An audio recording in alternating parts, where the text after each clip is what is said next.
We are live in Orange, California at Chapman University. We are currently drowning in smoke. There are terrible wildfires nearby, so we hope you don't burn and die in the middle of this. It's symbolic for my gameplay, if anything. Yes, it's symbolic for the crash and burn we just witnessed in the first two boots of day one. So it's day two. The what? You say day? You said day one. Day two. You definitely said. I definitely said day two. Did I? You know what? At us. All right. I swear I heard one. Go ahead and so make sure that you are commenting in the live chat. I finally have it set up to where I can read it as we're going along. So if you're here, if you're watching us, go ahead and send whatever. Just let us know who's here. So introductions, of course, I forget. If you don't know by now, I am Hunter Snyder. I am the executive producer, editor, host, all that of Survivor Washington. And with me is the sixth boot of Survivor Washington Orting, the blindsided man who believed. I can't really think of anything. What's the tag? Who believed? You believed. You believed. You fell for a challenge thrown in all girls' lines. And I fell for the feminine charms of all of these damsels. They were just so vibrant. I couldn't very much so. Couldn't believe them. Yes. Okay, so we of course have a lot to cover. This is an interesting one. Mm-hmm. Because you have a backstory from contestants that none of them have. True. Well, not this season anyway.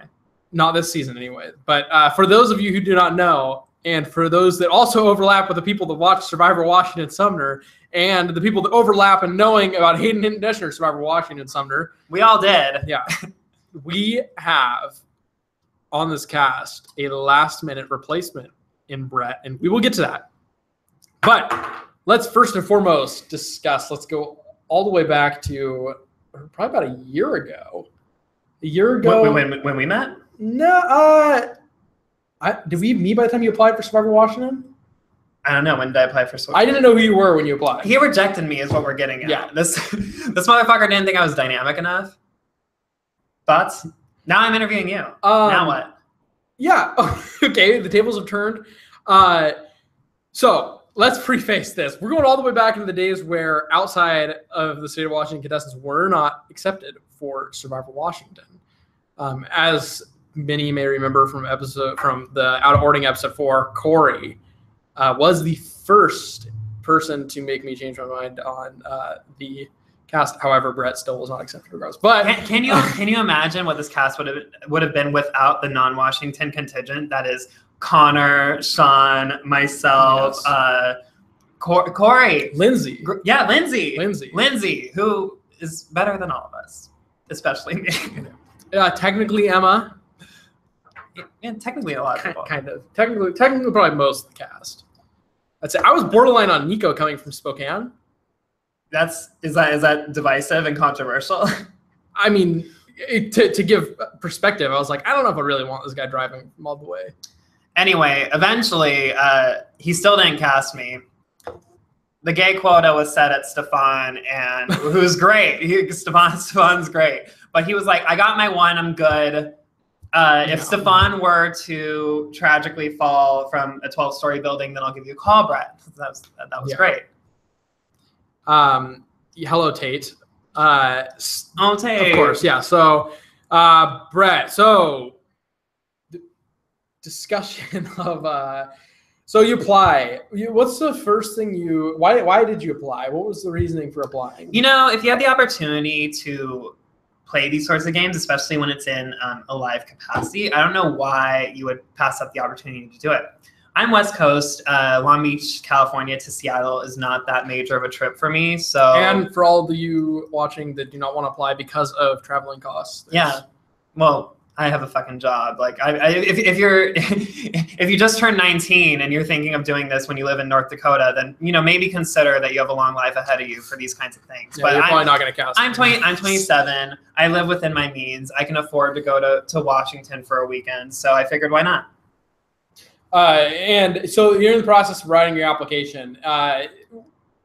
What were your thoughts on it beforehand? What were your pre-established ideas? Well, I didn't watch Sumner. Yeah. So I think my pre-established ideas were that you are obsessive compulsive, especially when it comes to Survivor, to the point where I figured, you know, if I end up doing this thing, I didn't want it to be like Fire Fest per se, where people go out there and then it's completely mismanaged and then they're just stranded out there and there's no hope for anyone. I think I had faith in you as like the creator that, okay, well, at the very least, I know that the game part, that aspect will be completely fleshed out, and that the whole experience will be accounted for. I knew your family was going to be involved. And so I just felt, you know, at the very worst, it's a 3-day camping trip out there, and then I feel comfortable with this. I didn't think, like, it's not like I was flying to an abandoned airplane hangar in Trenton, New Jersey for some stranger that I hadn't known before. We had already met by then. Yes. And so we had. And so I felt. Wait. I feel like we had met, because I feel like I wouldn't have applied if we hadn't. We met formally at Pop Fest, correct? Are you looking up to see? Yeah. Oh, Jesus Christ.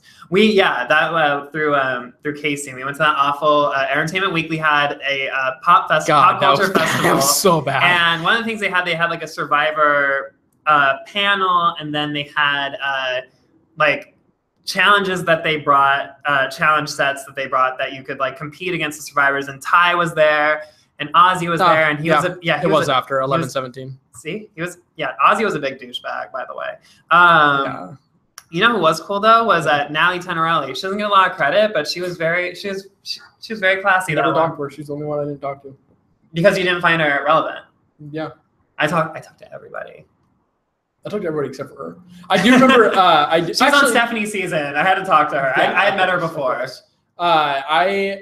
That was the time that Ty and Woo both came in, and I had met one Survivor contestant before, which is Corinne. And in that period, you know, where you're a big fan of a show and you're like obsessed, and the second you see a Survivor contestant, like, oh my God, they're God. This is a God. That quickly wears out, by the way, to everybody who is obsessing over meeting Survivor contestant. It's not that great. But I take it with Ty, though, it was definitely awesome. So that was the time that Ty and Woo walked in, and I got all excited and I ran up to him, and Woo was like I thinking that I was coming to him. Oh, Woo's great. You bypassed Woo. And you did the juke and then went straight for Ty. Yeah. And yeah, Ty was elated to meet Igor in person. That was the most proud I've ever been. Believe me, at the bar, I'm pretty sure people jerk Ty juke. God damn it. Anyway, I have a Woo story where he used to work at the J. Crew at South Coast Plaza, which is the largest mall on the West Coast. And when my mom would buy clothes for my brother and I at South Coast Plaza, Woo is about the same size as my brother, so she would make Woo try on all of the clothes. And so like she would. Did you know this before he was on the show? Well, like when he was on the show, we're watching on CBS, my mom and I, because like my whole family just my mom and I are fans of the show, and we see Woo on the Braun Tribe. We're just like, that's the guy that you torture at South Coast Plaza, that you make wear all of Kyle's clothes before you buy them for him. So my mom is. So he just showed up. He wasn't a karate master. He was a South Coast Plaza salesperson, but that doesn't sound as interesting on a Chiron. Yeah, exactly, and that's why when I eventually get stage 2 of Survivor casting, I'm gonna make a list where all the contestants, applicants list all the other interesting stuff they do, so I don't have like 12 boring, random, like, what the fuck is that even, jobs that are just gray colored. Yeah, I know. I'm sorry. I'm getting ahead of myself. My first coffee is done. Yeah. Also, it's definitely Riesling. Yeah. I'm on a college campus. Right. I have to improvise. The other day. Never mind. We need to get on Survivor. Compose yourself. We need to get on Survivor. Jesus Christ. Okay, so we met at Pop Fest, talked about like orgs and stuff, and then we applied for Survivor Washington. You had never played a live game before. Yeah, and I was rejected. Just imagine. Well, but you never got the email that rejected you. No, I didn't. No, it was like every job I applied for my first 9 months out of college when I worked at Disneyland. That like just because you don't get the rejection letter doesn't mean that you haven't been rejected. I went that from a long period of being turned down for internships and jobs before I had the one that I have now. It's weird. I mean. You rejected me, but it still happened. 1 sec. I'm gonna. What are you doing? I'm trying to get onto the actual stream of this because I feel like we're. Are there questions there? I feel like or is it just Tate Hornford from Winnipeg, Manitoba? Because this is the smallest the chat has ever been. Don't tell me. What the hell? What the hell is that? There's 14 people watching. This is unprecedented. We have. Oh yeah, see, there we go. Yep, there we go. Hello. Oh my lord. Okay. He did say day one. Oh no.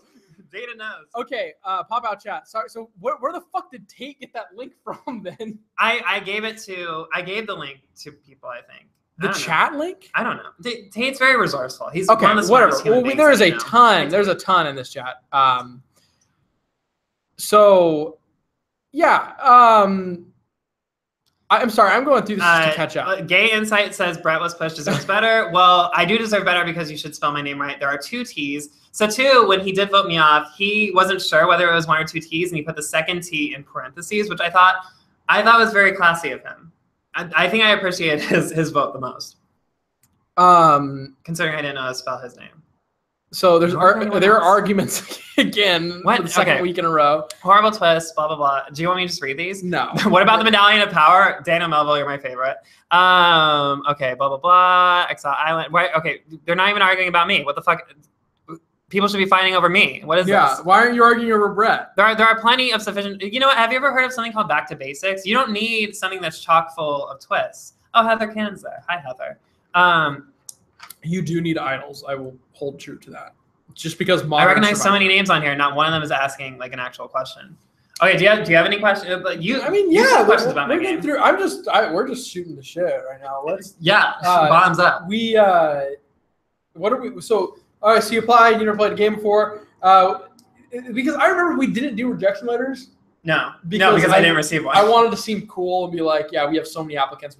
We literally can't do rejection letters this year because there are so many freaking applicants and unless there's a way to link all emails on the Google form. How does Lynn Spillman deal with it? I don't know. That's hard. But she doesn't. They don't send out denial letters. Zandy, where's your question? Zandy asked a question. Did you find your husband? No, actually, I found my placebo husband, which might become a regular husband. We'll see. John Keller came down this last week, and he's still here actually.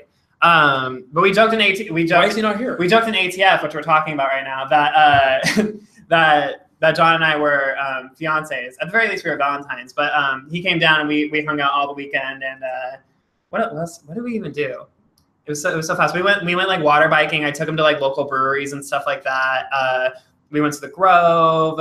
Oh, we recorded an episode of ATF with Max and Corinne and Marissa Allen, who does these sideshows sometimes. So yeah, he's great. So no, I haven't found the husband because the ring is not on the finger, but to be continued. Well, and the fun thing about this is to plug over the Survivor community as a whole. You do know John from Survivor community. I do from ATF. But the deal is just because you're pre-merge, you're not necessarily Kat Ederson. You don't necessarily have the undateable vibe. Yeah. In fact, given how favorable people were talking about me during my boot episode, I think it would have impacted, or for the better, my dating profile. Most of the pre-merge boots are, speaking, of course, not suggesting that there is a merge next episode, but there is. All of them have a relationship of some kind.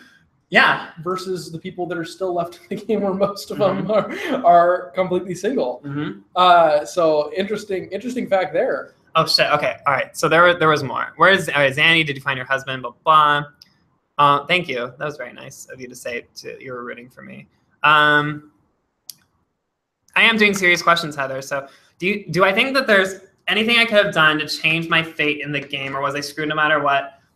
That is a good question because there's only so much that you get in 40 minutes.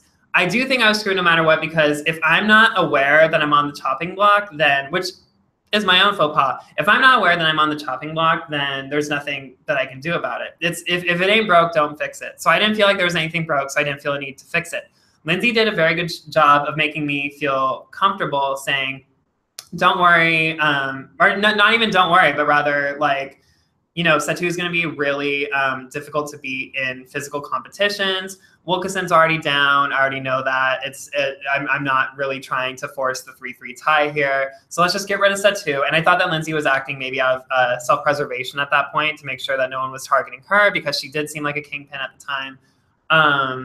So no, I didn't think that there was anything different I could have done to change my fate because I didn't know that my fate was in the balance. It was a complete blindside. I think everyone that went home on a complete blindside, with the exception of like Sheree was like a maybe, but Sheree and Corey were both maybes. Yeah, there were a couple maybes, but no one was like resigned to their fate. That it is definitely me this time, which is why it's been a good season. Yeah. I won't speak on future. I will say that there are a lot more of those to come. Oh yeah, a lot more. I mean, this is a versus, I think Sumner, literally every single person knew except for 1 or 2. There's 1 or 2 blindsides in Sumner this season. I can count on my hand how many non-blindsides there are. Yeah, well, nothing has ever been set in stone with a lot of these votes. So even like it seems very heavily implied from like the start of the episode that. And it might be time to drop Brett off of this is Brett's stop on the train. But then towards the end of the episode, you get a little bit of a maybe where Kitty's like, Lindsay's dictating a lot of the course of action this season. And I want to let you all know in my confessional, I have it noted. And then you start to, if you were to like have the episode end on a cliffhanger right there, you would consider, oh, maybe Kitty is going to take the opportunity since she realizes that she's more being subservient to Lindsay's vision of how the game should go. Maybe Kitty should just flip on her right there and reassume the leadership role that Kitty's always wanted from the beginning of the game that was stripped from her when Kaya wasn't voted out in favor of eliminating Sheree. That was a lot of words. Anyway. Okay, we're gonna pause on game. Well, because let's fill the gap. We'll quickly go through and fill the gap so we can talk more about game. Yeah, sure. So that happened again. Because so you apply, after you apply, there's that whole significant period of nothing. We didn't even get to this. Yeah, I'm so sorry. There's none of this going on. And then, do you have any thought about Survivor Washington until you actually talk to people that are cast? Or you talk with somebody that's cast? You decided to become... Oh, yeah. Well, okay. So, like, there was someone on the cast that I've been talking about. And at the time, I did know this guy, John Keller, from the ATF community, that he lives in Vancouver and British Columbia. And back in March, I was in Seattle to visit, and Stephanie Valencia, who was on Survivor Redemption Island, she came as well, and so we kind of just like took the city by storm together. And John was like, "Hey, if you're gonna be in Seattle, like that's not that far from Vancouver. I'll take a bus down. Would love to like finally meet you and like we'll hang out, whatever." So we all had a great time, and then after that, I kind of kept the Pacific Northwest as like a bookmark that, oh yeah, in case there's an excuse for me to go up there again, then maybe I'll get to hang out with John again potentially. And so when Survivor Washington came up and I didn't get cast, I was still good friends with you. So I was like, you know what? I have an idea. One night I got really hammered and I think it was like at an event or something. And then I just texted Hunter out of nowhere saying like, you know what I want to do? I want to be the Ponderosa bitch. I want to be the person that like talks to people as they're voted out, kind of corrals them, gets their head on straight, reintegrates them back into not being feral from 2 days out in the forest of Washington. And one of the bits that I was going to do was I was going to bring a bathroom scale with me from California, and I was going to weigh people before the show and then after the show. And granted, it's a 3-day show, so I was gonna be like, oh my goodness, Molly, you lost 0.2 pounds during your time on Survivor Washington. How fantastic is that? And unfortunately, it didn't work out because... Yeah, well, we did. So Brett and I talked about this. I'm like, yes, hell yes, get on board. I love this. It's a great idea because I do not want to manage jury this time around. And so Brett's in the talks about it. He's in my dorm like at fucking like midnight for some reason, that one random night. And we're like, yeah, let's get on this. So Brett becomes part of production.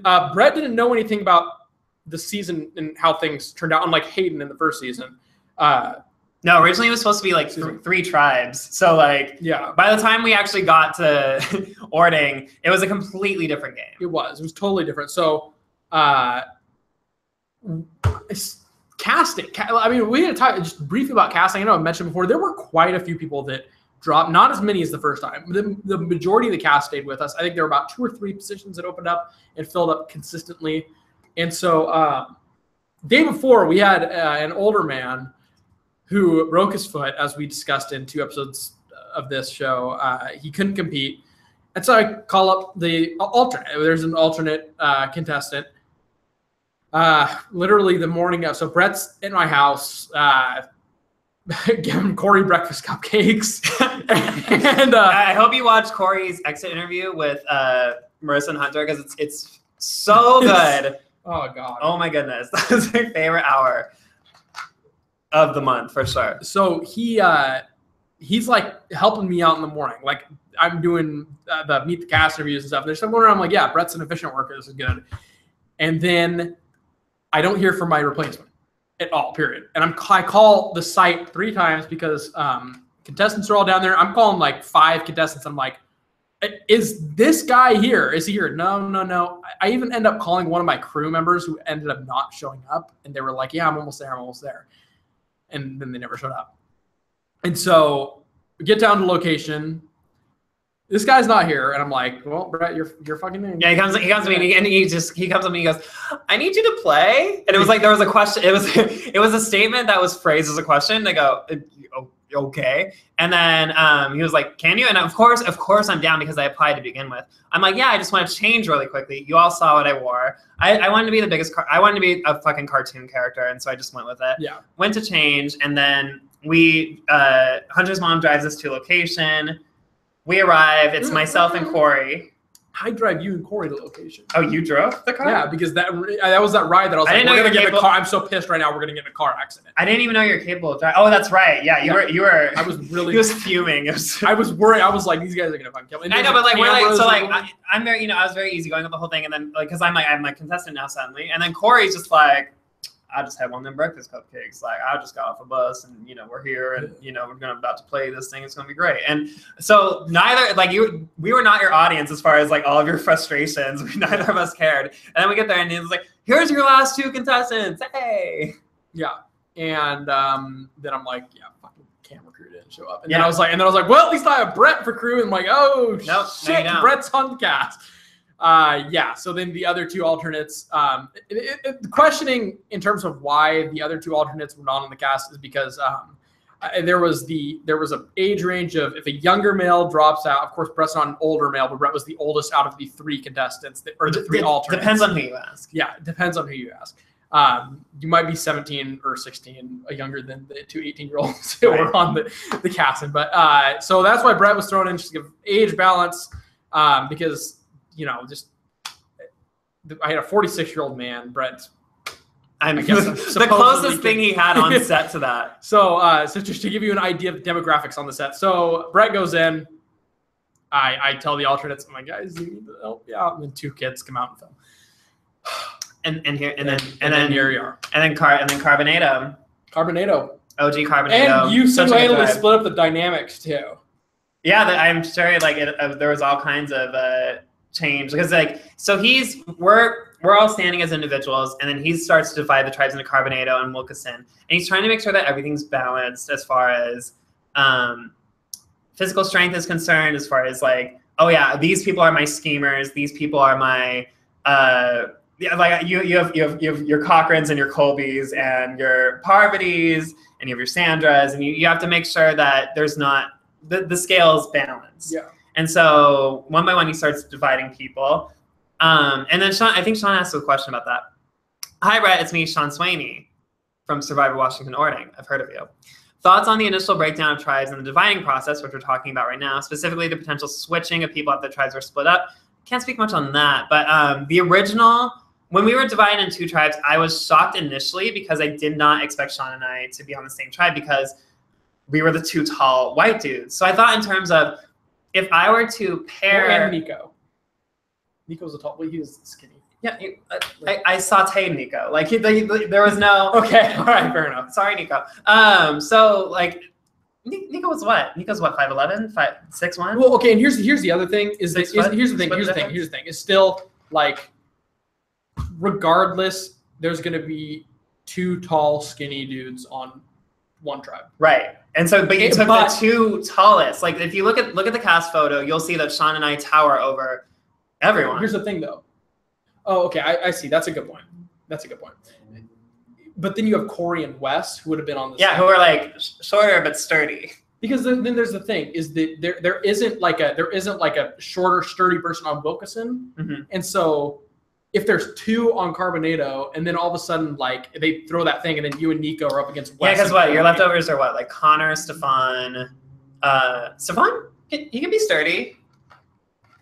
Yeah. Anyway, he divided the tribes as he saw fit, and then and plus the other thing was the other guy was rounded out. The guy that broke his foot the other day rounded. Yeah, I'm pretty sure I wasn't that other guy's archetype. To be fair, what other questions do we have? Blah blah blah blah blah blah blah. Heather asked for a question. Jaden says, if Carbonado gets Matt singed and loses 3 more times in a row after we vote out Molly, obviously, how do you envision that going? Okay. All right. So challenge 2 is the airplane donut pillow wrestling challenge. Connor gets destroyed. I think Sarah beat that, assuming Kitty beats. Oh, ooh, that's the thing. It's like if Sarah doesn't have the miraculous like gymnast backflip that happened to Kitty, then I would have. I was more inclined. I immediately got along with Sean and Connor more, especially being from out of state, and Emma was pairing with Erica quite nicely, and Wes was really intense at the time, and Sarah I found useless in the first episode as Sarah's fine. Like but in the first episode she said like I'm not really good at anything, and I took heavy issue with that because you're looking for reasons to take people out when you're in the beginning. And so Sarah, she didn't really champion herself a lot. So I was like, you know what? She can go. That's fine. And especially, so it seemed pretty neck and neck with Connor and Sarah. I probably I wouldn't waste a lot of social capital to get rid of Sarah. But if it's neck and neck, if it was neck and neck between her and Connor, then yeah, I'm going to push for Sarah. Well, it would have been down to, I think it would have, ultimately, even if you didn't, it would have been down to Emma and Erica. Right. And so let's see, if thinking it out, I think then yeah, probably Connor would be gone second because I think at the time, Erica and Emma or specifically Erica was closer to the Wes and Sarah and Sean contingent that existed at the time. Yeah. And so I think that, yeah, there would have been nothing Sean and I could do to keep Connor at that point. So Connor goes second. Third, I think it would have just gone with the loudest strategic voices, which Wes and Emma were so aggressive, and especially towards like episode 4, Emma starts being like, you know what, Wes is talking to everyone, he's targeting me, he's targeting this person, whatever. I think it would have come down to but here's the thing, Wes would have gotten his target out had Connor gone. Yeah, but then what?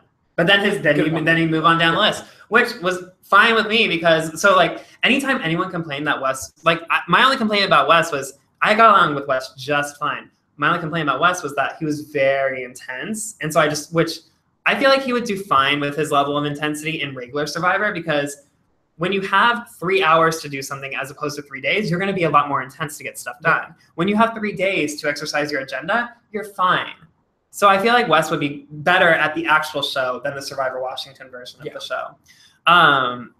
Where was I going with this? Oh, so I feel like Wes, he had all these plans to be like, we're going to target this person and this person. And so when it got around to me saying like, so Emma's like, he wants to take Connor out, and then he wants to take me out, and then he wants to take this person out. And I kept hearing, that person's not Brett, that person's not Brett, that person's not Brett. I do not have an issue with any of this, but I understand why you would be upset about it. And Emma and Wes had a similar intensity, but 2 different ways of going about it. Yeah. And so I feel like that they would have kind of mutually assured their own destruction. They would have been the next 2 gone.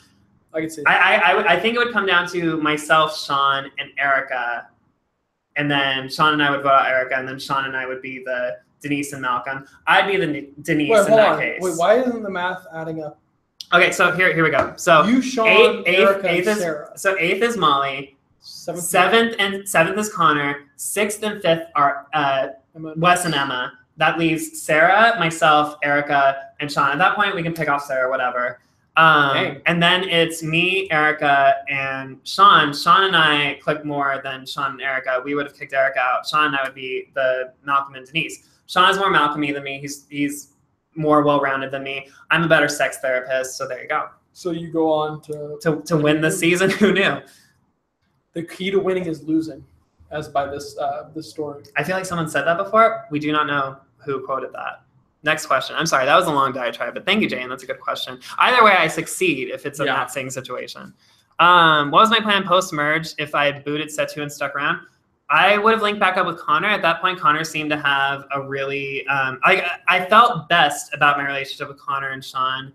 So I would have linked back up with Connor for sure, especially because once merge comes around, your physical fitness doesn't matter. Connor is going to be the person that everyone wants to keep around. So I want to keep Connor on my side because at that point, strategic willpower becomes more important and no one is really going to be gunning for Connor because he's not going to be winning the physical challenges. So that would have been my go-to, was go straight for Connor. And at that point, I guess I would have been working by proxy with Stefan and Kaya. Question after that. Let's see. Oh, Jane left. Bye. Talk from the beginning of the game. What were the dynamics when Wilkeson lost 3 in a row? Stefan asked that question. Dynamics were great. I mean, so like Wes was being intense because we hadn't lost in 3 episodes. So like there was all this buildup of like, we want to do something. Because when we go, so every episode was after we vote off Molly, we would hang out, eat Cheerios. Jack would consume like McDonald's in front of us, and we'd yell at Jack, the cameraman, and then God, awful. He's fired. I hope he's on season 3 so I can like troll him. Then we would eventually hours later go to a challenge. We destroy Wilkeson. Then I mean they were all close. Blah blah blah. Anyway, we'd beat them, and then we'd go back to camp, and then we would be done for another couple hours. And so I don't even know how like granted, I think like on actual Survivor you have more to do because like they're like, oh yeah, let's go fishing. Here's the ocean. Someone's cooking, someone's gathering, someone's fortifying the shelter, whatever. In Survivor Washington, we have a tub of Cheerios. We have a water cooler sponsored by Home Depot, which was very sweet of them to do. And we have tents. We're hanging out in the shade. Sean's mom. No, Home Depot sponsored us, and you know what? But Coke sponsors paying me to drink. Subpoena me by all means. I have everything. Get me Home Depot. So they're probably gonna call you up to do commercials here pretty soon. How on earth are they gonna? How are they gonna read? What are they gonna tweet me at Bravo Brett? What are they gonna do? Yeah, at Bravo Brett. That's a good place to reach on me. Twitter. I have tens of followers. It's great. I would love to have Home Depot as a follower. Anyway, so there was not much to do in comparison. So we have 3 hours in Survivor Washington. Survivor Heroes versus Healers versus Hustlers. Wednesdays at 8 p.m. on CBS. On CBS. Starring Rourke Luskin. Rourke plug. Yeah. We know Rourke. We're friends with Rourke. See you in 2 days, Rourke. We have a longer time. Rourke's fucking watch. Of course she's not. We have much shorter time together than people who are filming the actual show, but there's more to do on the actual show because you actually are doing the surviving aspect and trying to make your life more comfortable. Here, nah, we're in this little enclosure. We have what we need. And then it's just like, let me pretend to care about so-and-so's children. Let me ask you what your bachelor's was in and how that related to what you're doing now. Do you know how many people on your tribe had children? Erica. Does Wes have? No, I don't think Wes has kids. Does Wes have kids? Shit. He has 3. He has 3 children? Yeah. Good for you, He's Wes. got a 12-year-old, a 6-year-old, a 4-year-old. I'm just fucking. Yeah, really? You know what? I believe in Wes's ability to procreate. Anyway, so there was like nothing. What was even the question? Erica had children. So yeah, the dynamics of the tribe when we won 3 in a row were bored as fuck. Trying to somehow take the target off Connor and put it onto someone else, even though Connor made it near impossible.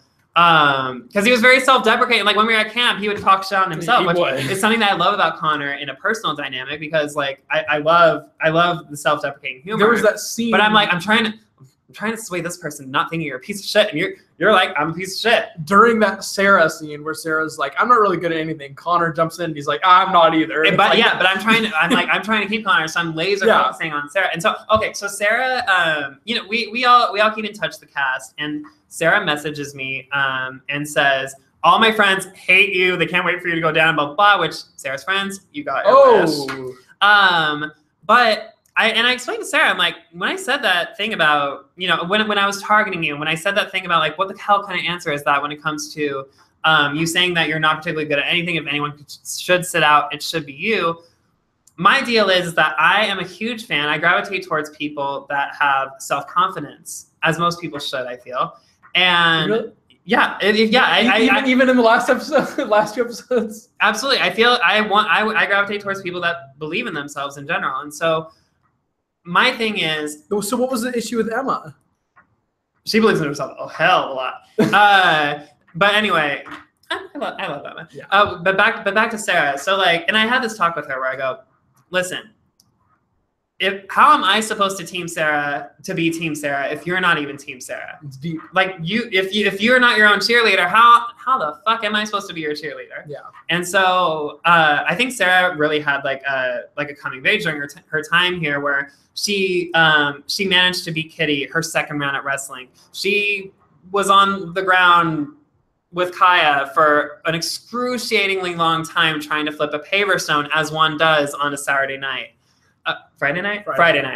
I will say she beasted that ball. Yeah, challenge. But yeah, ball shimmy, work the ball up the wall with a bunch of holes in it. She thought that is the challenge that she actually beasted. Everything else was a learning curve for her. She figured it out. She managed to eke out a win.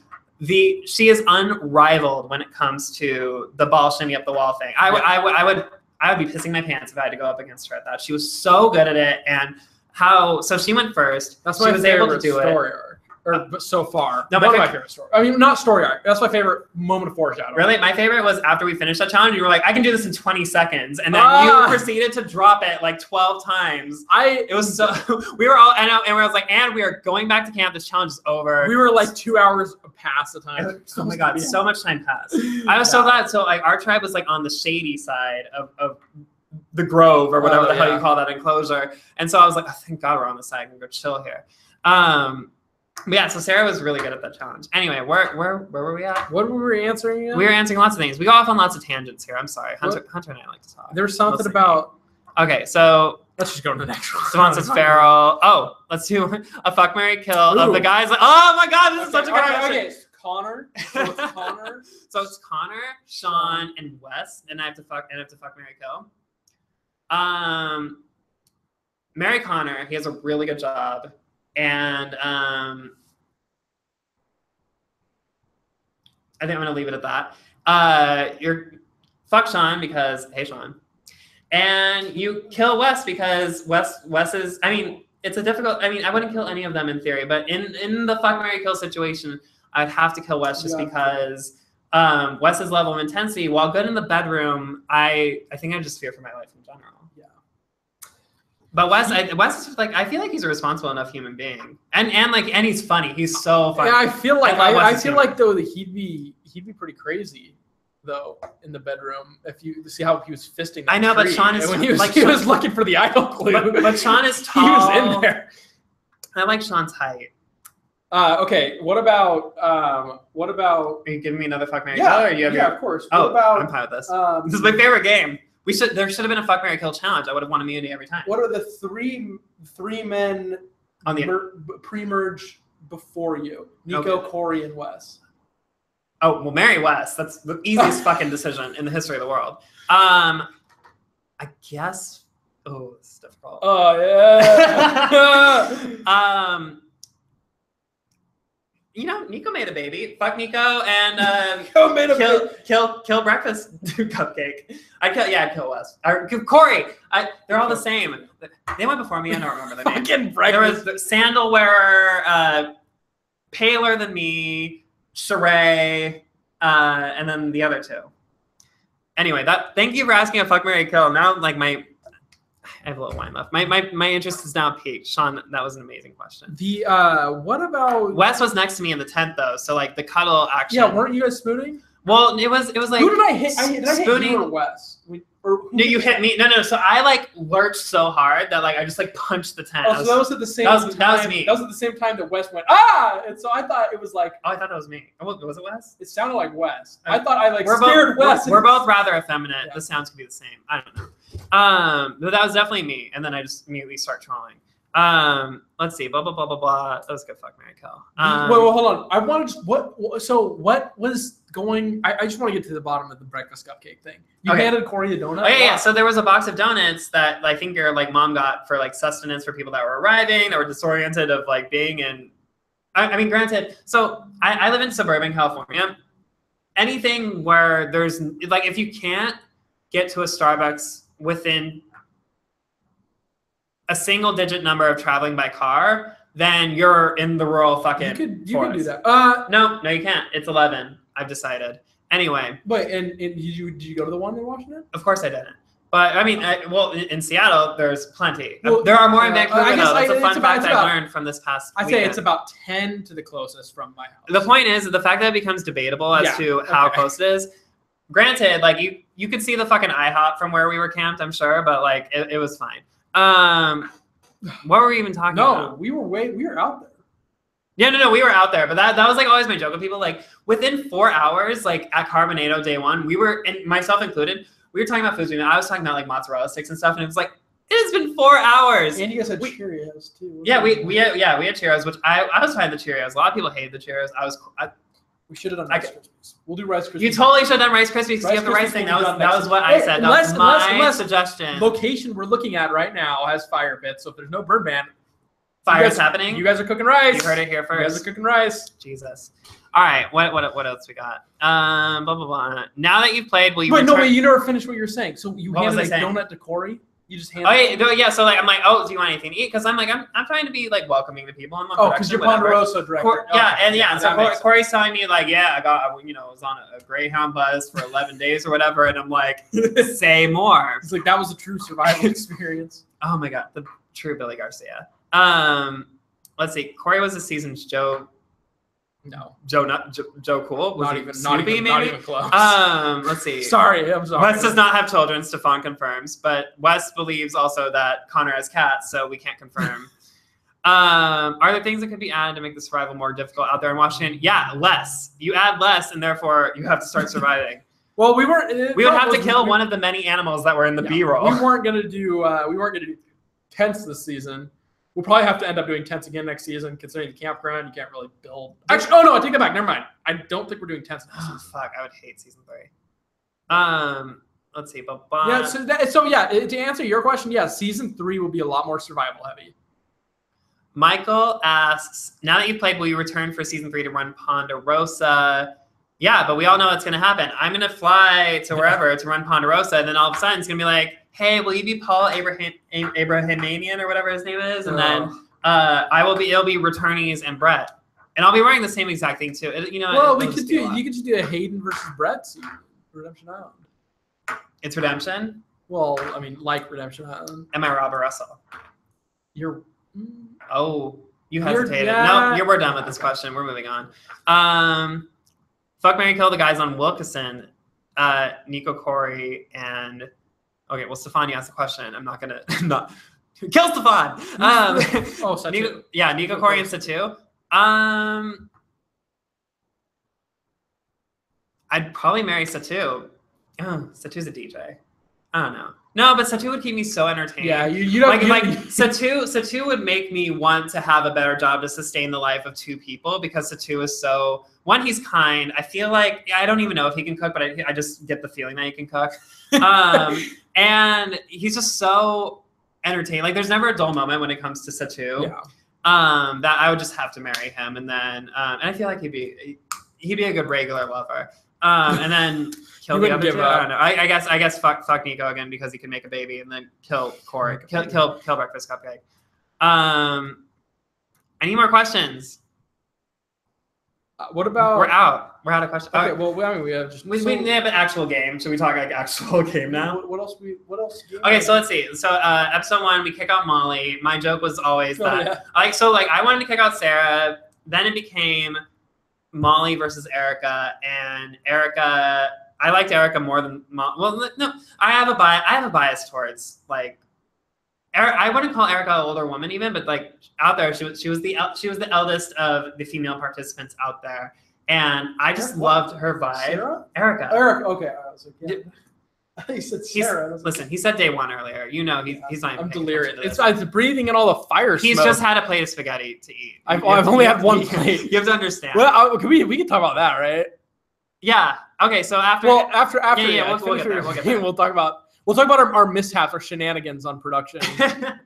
So because Brett stays and helps the production. I do. You'll see him in the background. Well, yeah, because I had people to chill with later. As I accidentally spoiled an episode, or what was Nico's exit interview? Yeah, you were like, so I told Brett. Yeah, I'm like, I told God Brett, damn it, like, everyone knows. Here's one, Brett. What was my favorite moment in the game? I mean, winning challenges was awesome. I think like people have. I love being underestimated, and so like even though like I'm tall and that I have like beating Nico. Yeah, like and granted, like it's beating Nico, but still, like I think like people kind of when you're gay and when you're a gay dude in general, and when you're effeminate as I am, and when you have this God-given awful voice that I do, people kind of assume that you're a pansy or that you're easy to trifle with or whatever. And so my goal, I'm athletic though. Like I run on the regular. I play volleyball recreationally, and so I'm a very competitive person, which is why it was easy for me to vibe with Emma because like we have a very similar Monica Geller from Friends-esque level of competitive nature, and so Division I athletes. Yeah, she's a Division I athlete, and you can divide by 1. Correct. Which you didn't air. You didn't. We filmed like a home video at New Wilkinson. Yeah. Well, I don't know if it was on the iPad. It had to have been because that's what we had to film with. Don't look it up now. I'm not looking it up. Just keep talking. Fidgeting. Keep talking. Okay. Anyway, so it was very important to me that I give my all to challenges and not necessarily undo a stereotype that like effeminate gay men can't do shit, but I wanted people that had underestimated me to understand that I meant business. And that was valuable. And so I killed the wrestling challenge. I killed the leading the blind out to go get puzzle pieces and roll the so talk about your strategy with that. Oh, for that challenge? Yeah. Okay, so we had the burlier people as pairs. So like Emma's built like a fucking brick shit house, and like Erica's super strong, and Wes is out there. And so I was like, let me crash these people into Lindsay and Sheree and the thin waifs of people to knock them down. My people will stay up and oriented and then just trample them, go to the next thing. And so we plowed through. And then after that, once like we already had all of our stuff back and Stefan was still calling out to people on the course, I kept yelling over Stefan to try to see if I could distract away from that. And well, I mean, we had a pretty big lead going into throwing the beanbags at the cans, which it didn't end up mattering because it took forever. Yeah. But like, I felt really proud about that performance. Well, I feel like if Wilkinson would have stacked their cans. Oh yeah, they made the avant-garde pyramid. They did like 4, 2, 2, 1. It was the most. If they would have got that right, abstract. They would have won.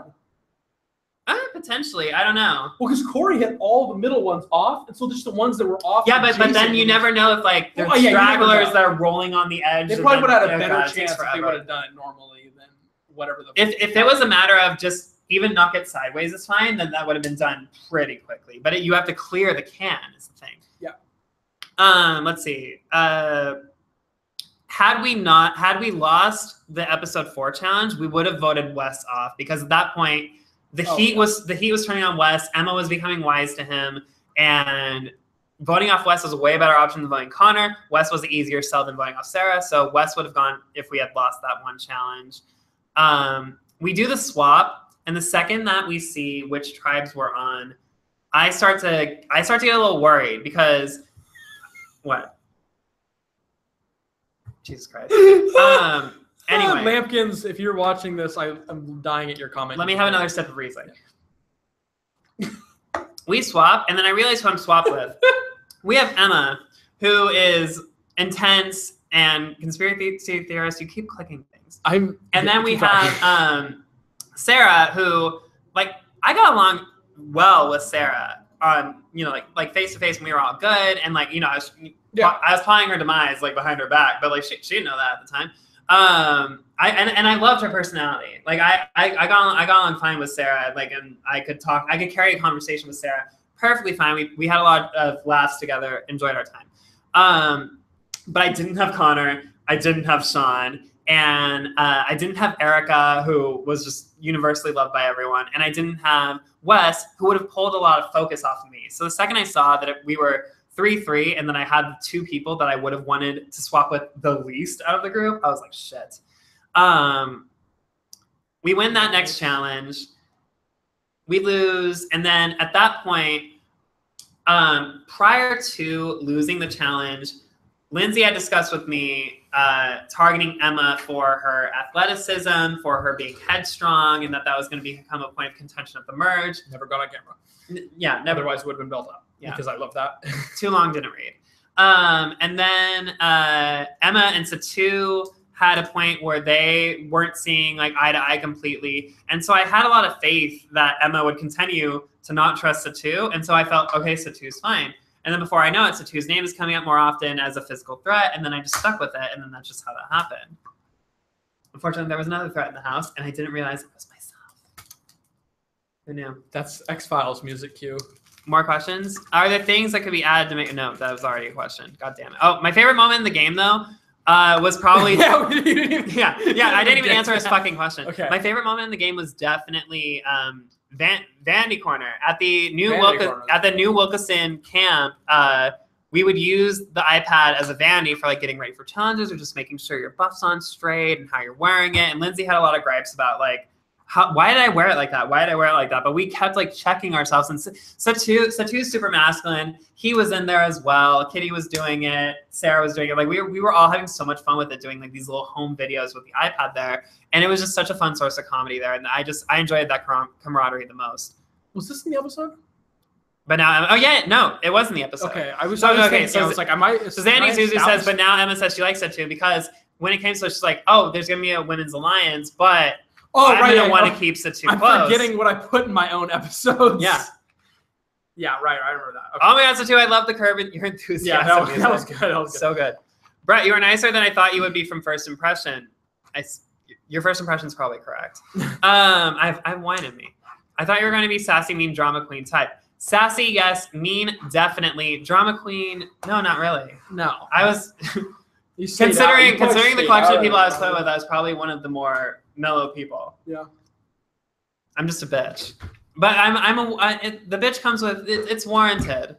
There are times where I'm just mean. It just happens, but it was never like no one ever had to put never like I was never on watch or anything. Yeah.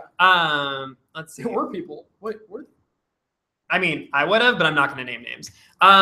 Season 1, I had Kristen on watch for saying she was going to kill Dyson.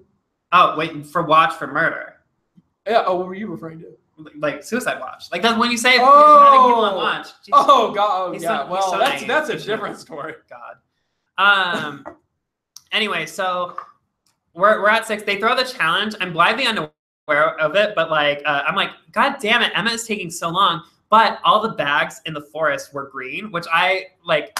So for as fast as Emma runs and as athletic as Emma is, I was like, maybe it's a matter of just seeing the green bag and thinking like, that's not it. Maybe I didn't comprehend the challenge rules clearly enough. When I ran into the forest to get something, I was like, that's it. Boom, grab, go back. I was good at challenges. Right. Anyway, I didn't realize they were throwing it though. But like Emma gets back after like 2 people. And then the bag switcheroos were happening where Stefan brought back the wrong bag, and then Satu brought back the wrong bag. And so it was a very easy challenge to throw in that capacity because like people kept fucking up. And then the puzzle solving was what it was. I mean, we were already pretty behind at that point. Yeah.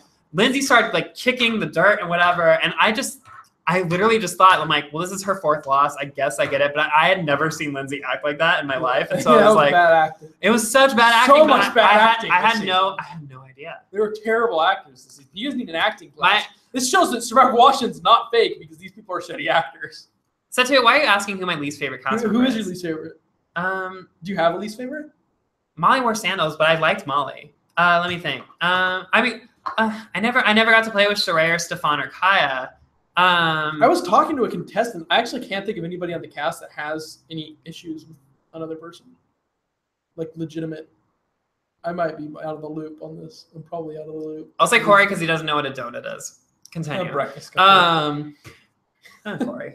I got on fine with Corey too. I got in like one argument with him. Well, yeah, because you were on half crew with him because you were the crew. Well, he didn't do anything. He didn't do anything. Yeah, he didn't do a damn thing when he was. Corey stuck around, just kind of. He might have been in the background. He was director of loitering. That was his job. He was a director of drinking beer and loitering. Oh, hello, Fouch. It's a silent P for sure. Hello, Fouch says, "Who's your fave?" Ooh, that's difficult. So, like, I have a really good friendship with Connor, but Kaya, I never was on a tribe with. But after the show, she's local to Seattle. I was in an Airbnb for a couple days. I met up with Kaya for a drink, and we talked and stuff. And my nighttime wear, I had a sweater that said Black and Saint on it, which is a Big Brother Canada thing from one of the contestants whose name is Netta. And Kaya was the only person on the cast to recognize my sweater, and she was a Netta fan, and she was like, "I love your sweater." And I was like, "Yes, I'm all about this." And so the more I talked to Kaya, though, the more I realized that like we express ourselves differently, but we share a very similar perspective, and we think about things very similarly, and we both have a dark sense of humor. And so I think that Kaya was like my surprise BFF from my Survivor Washington experience, because there's no better person to talk shit with than Kaya. She's fucking great. Because sassy and mean. Yeah. Right. Let's see. So anyway, so the challenge is thrown. We're back at camp. At that point, everyone is saying like Satu.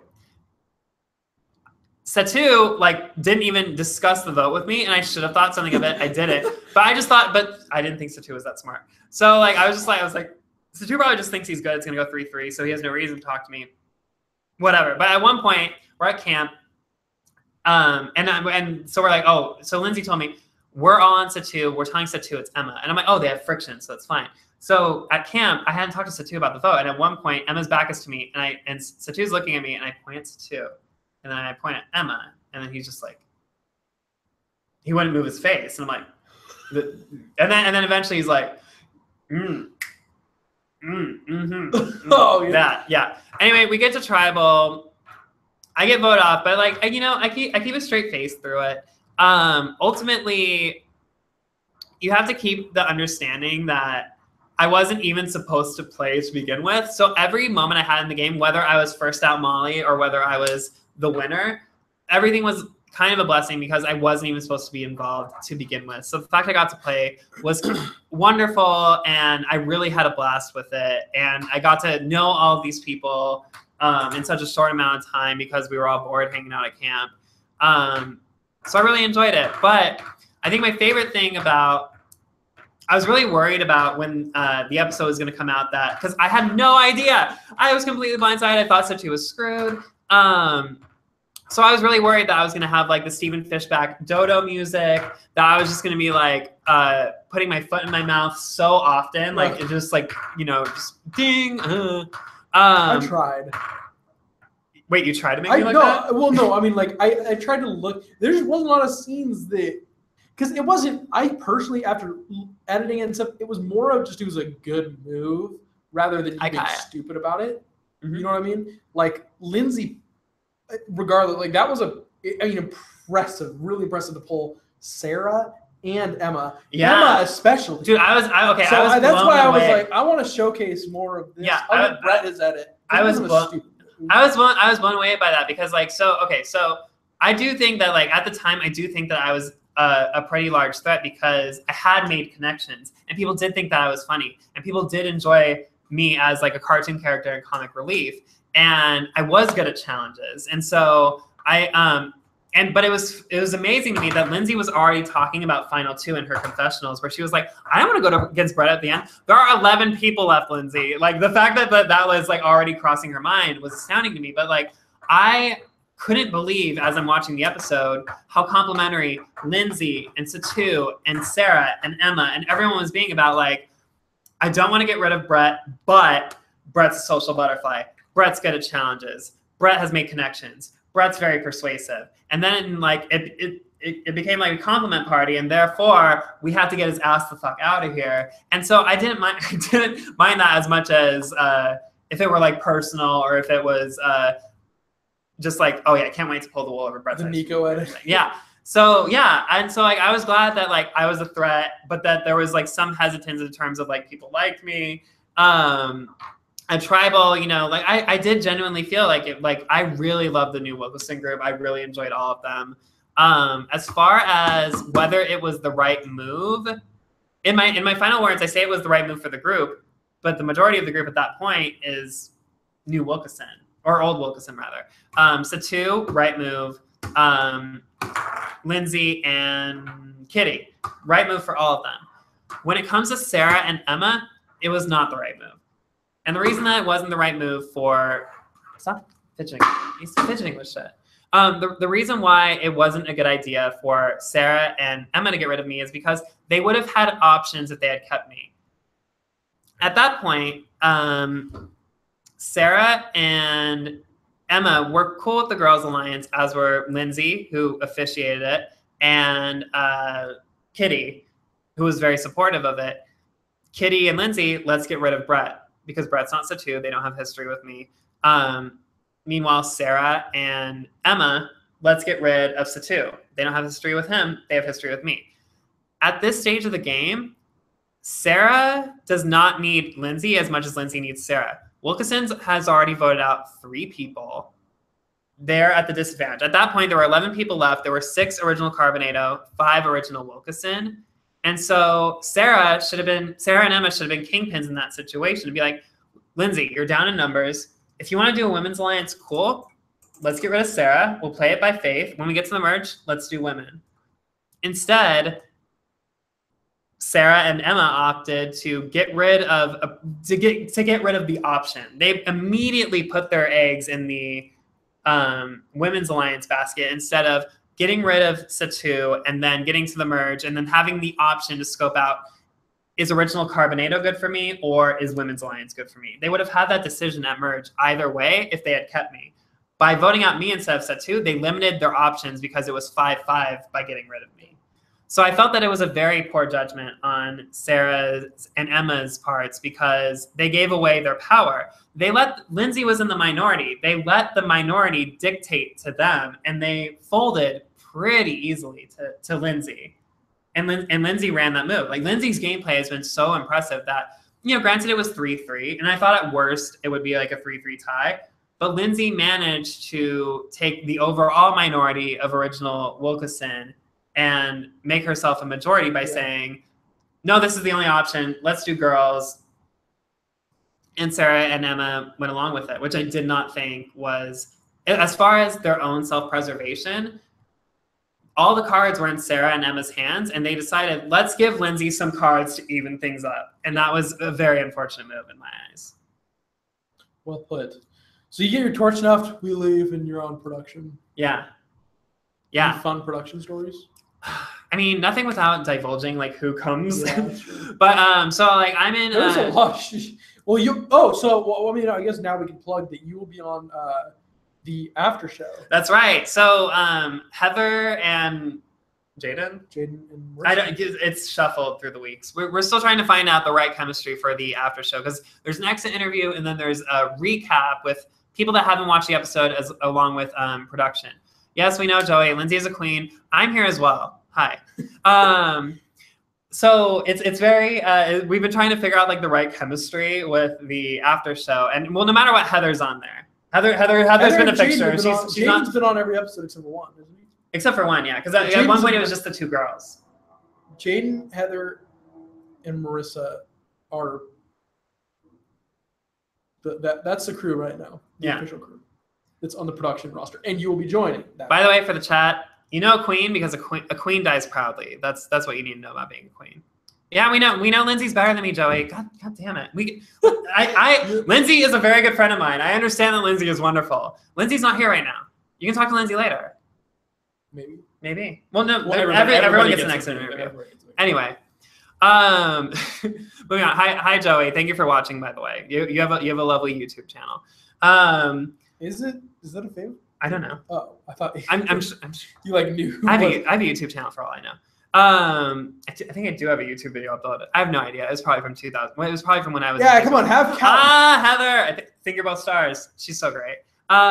Okay, so as far as doing like so as far as the after show is concerned, I'm gonna be on the recap, not to like go over what happened, but to talk about like Ponderosa scenes once people arrive, what the reaction was, how they were feeling, what questions they had, if they wanted to discuss game or who they felt or whatever, stuff like that. And so I'll enjoy being on those future recaps. I'm telling my work that I have volleyball league on those days, and so like because like they do it so early that I'm on West Coast, so I would have to leave work early to get home early in order to participate. So I'm be like, I have volleyball league. This is great.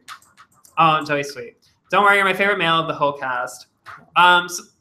King. Joey, I'm gonna interview Joey now. Joey, who is your new favorite male of the cast?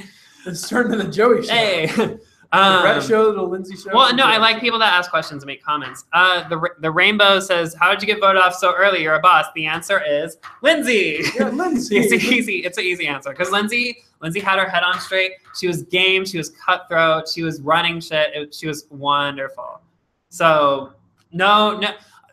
Everything I said in my final words, like I was so like disoriented at the time, but still, like everything I said in my final words was true.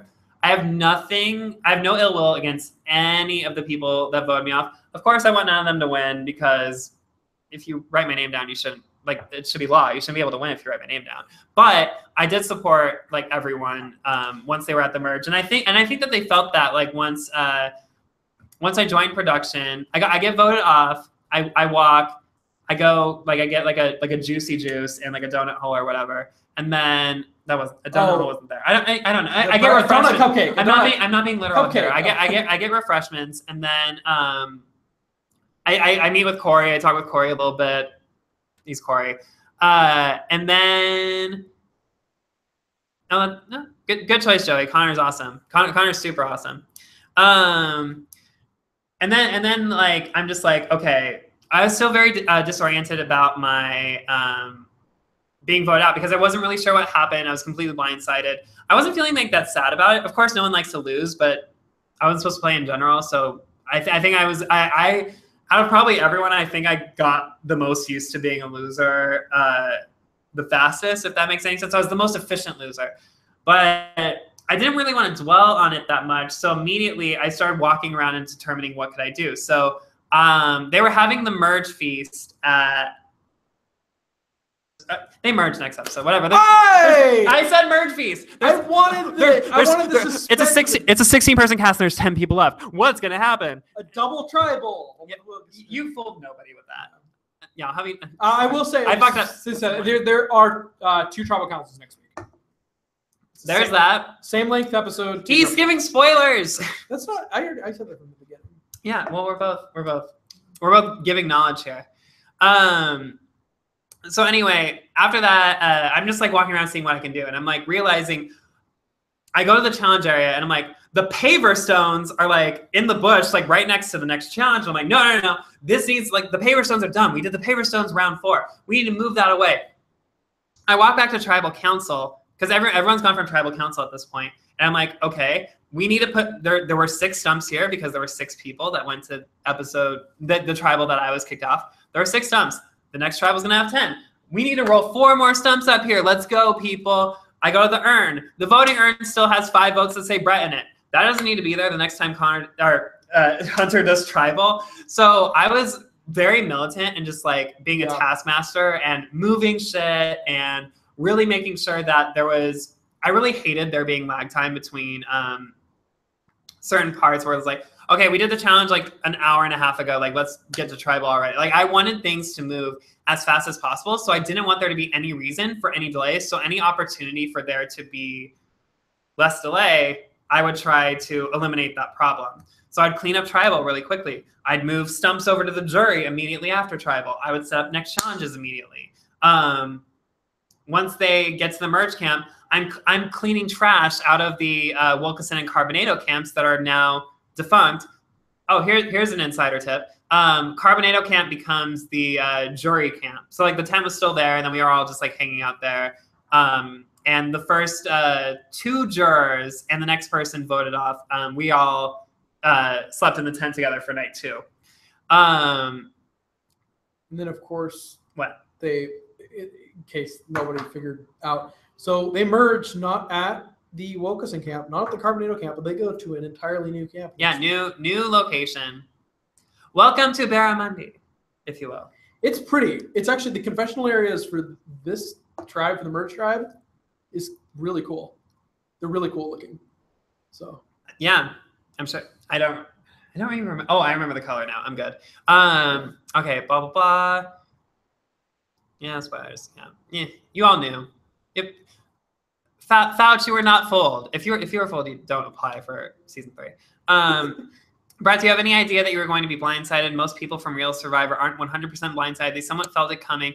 What about you? Nope. Had no idea. Everyone was really good about pulling the wool over my eyes. That or my awareness was excruciatingly low. But I think I really had depended on, at the very least, even if I was going to be a target from the Lindsay, Kitty, and Satu contingent, I had counted on Emma being headstrong and Sarah bending to the will of Emma, I guess, that I would have at least had the 2 of them to go 3-3 because I just genuinely didn't think it was in either of their best interests to get rid of me. So I thought, you know what, if I get 3 votes, then I get 3 votes, but at the very least it'll be a tie, Satu and I. And in the revote, I think I would count on, oh, I don't know. Okay, let's weigh that out. So Brett and Satu tie 3-3. Emma and Sarah vote for Satu. There's absolutely 0% chance. There's no chance in the world Sarah goes to Rocks. But I don't think Lindsay would go to Rocks either. Like I think Lindsay's like a badass, but I also think that Lindsay is like, I'm not giving 25%. Like I honestly think that both Lindsay and Sarah, and then it goes to Rocks anyway. I think Sarah would be more likely to stand up and say, I'm not going to Rocks before Lindsay would.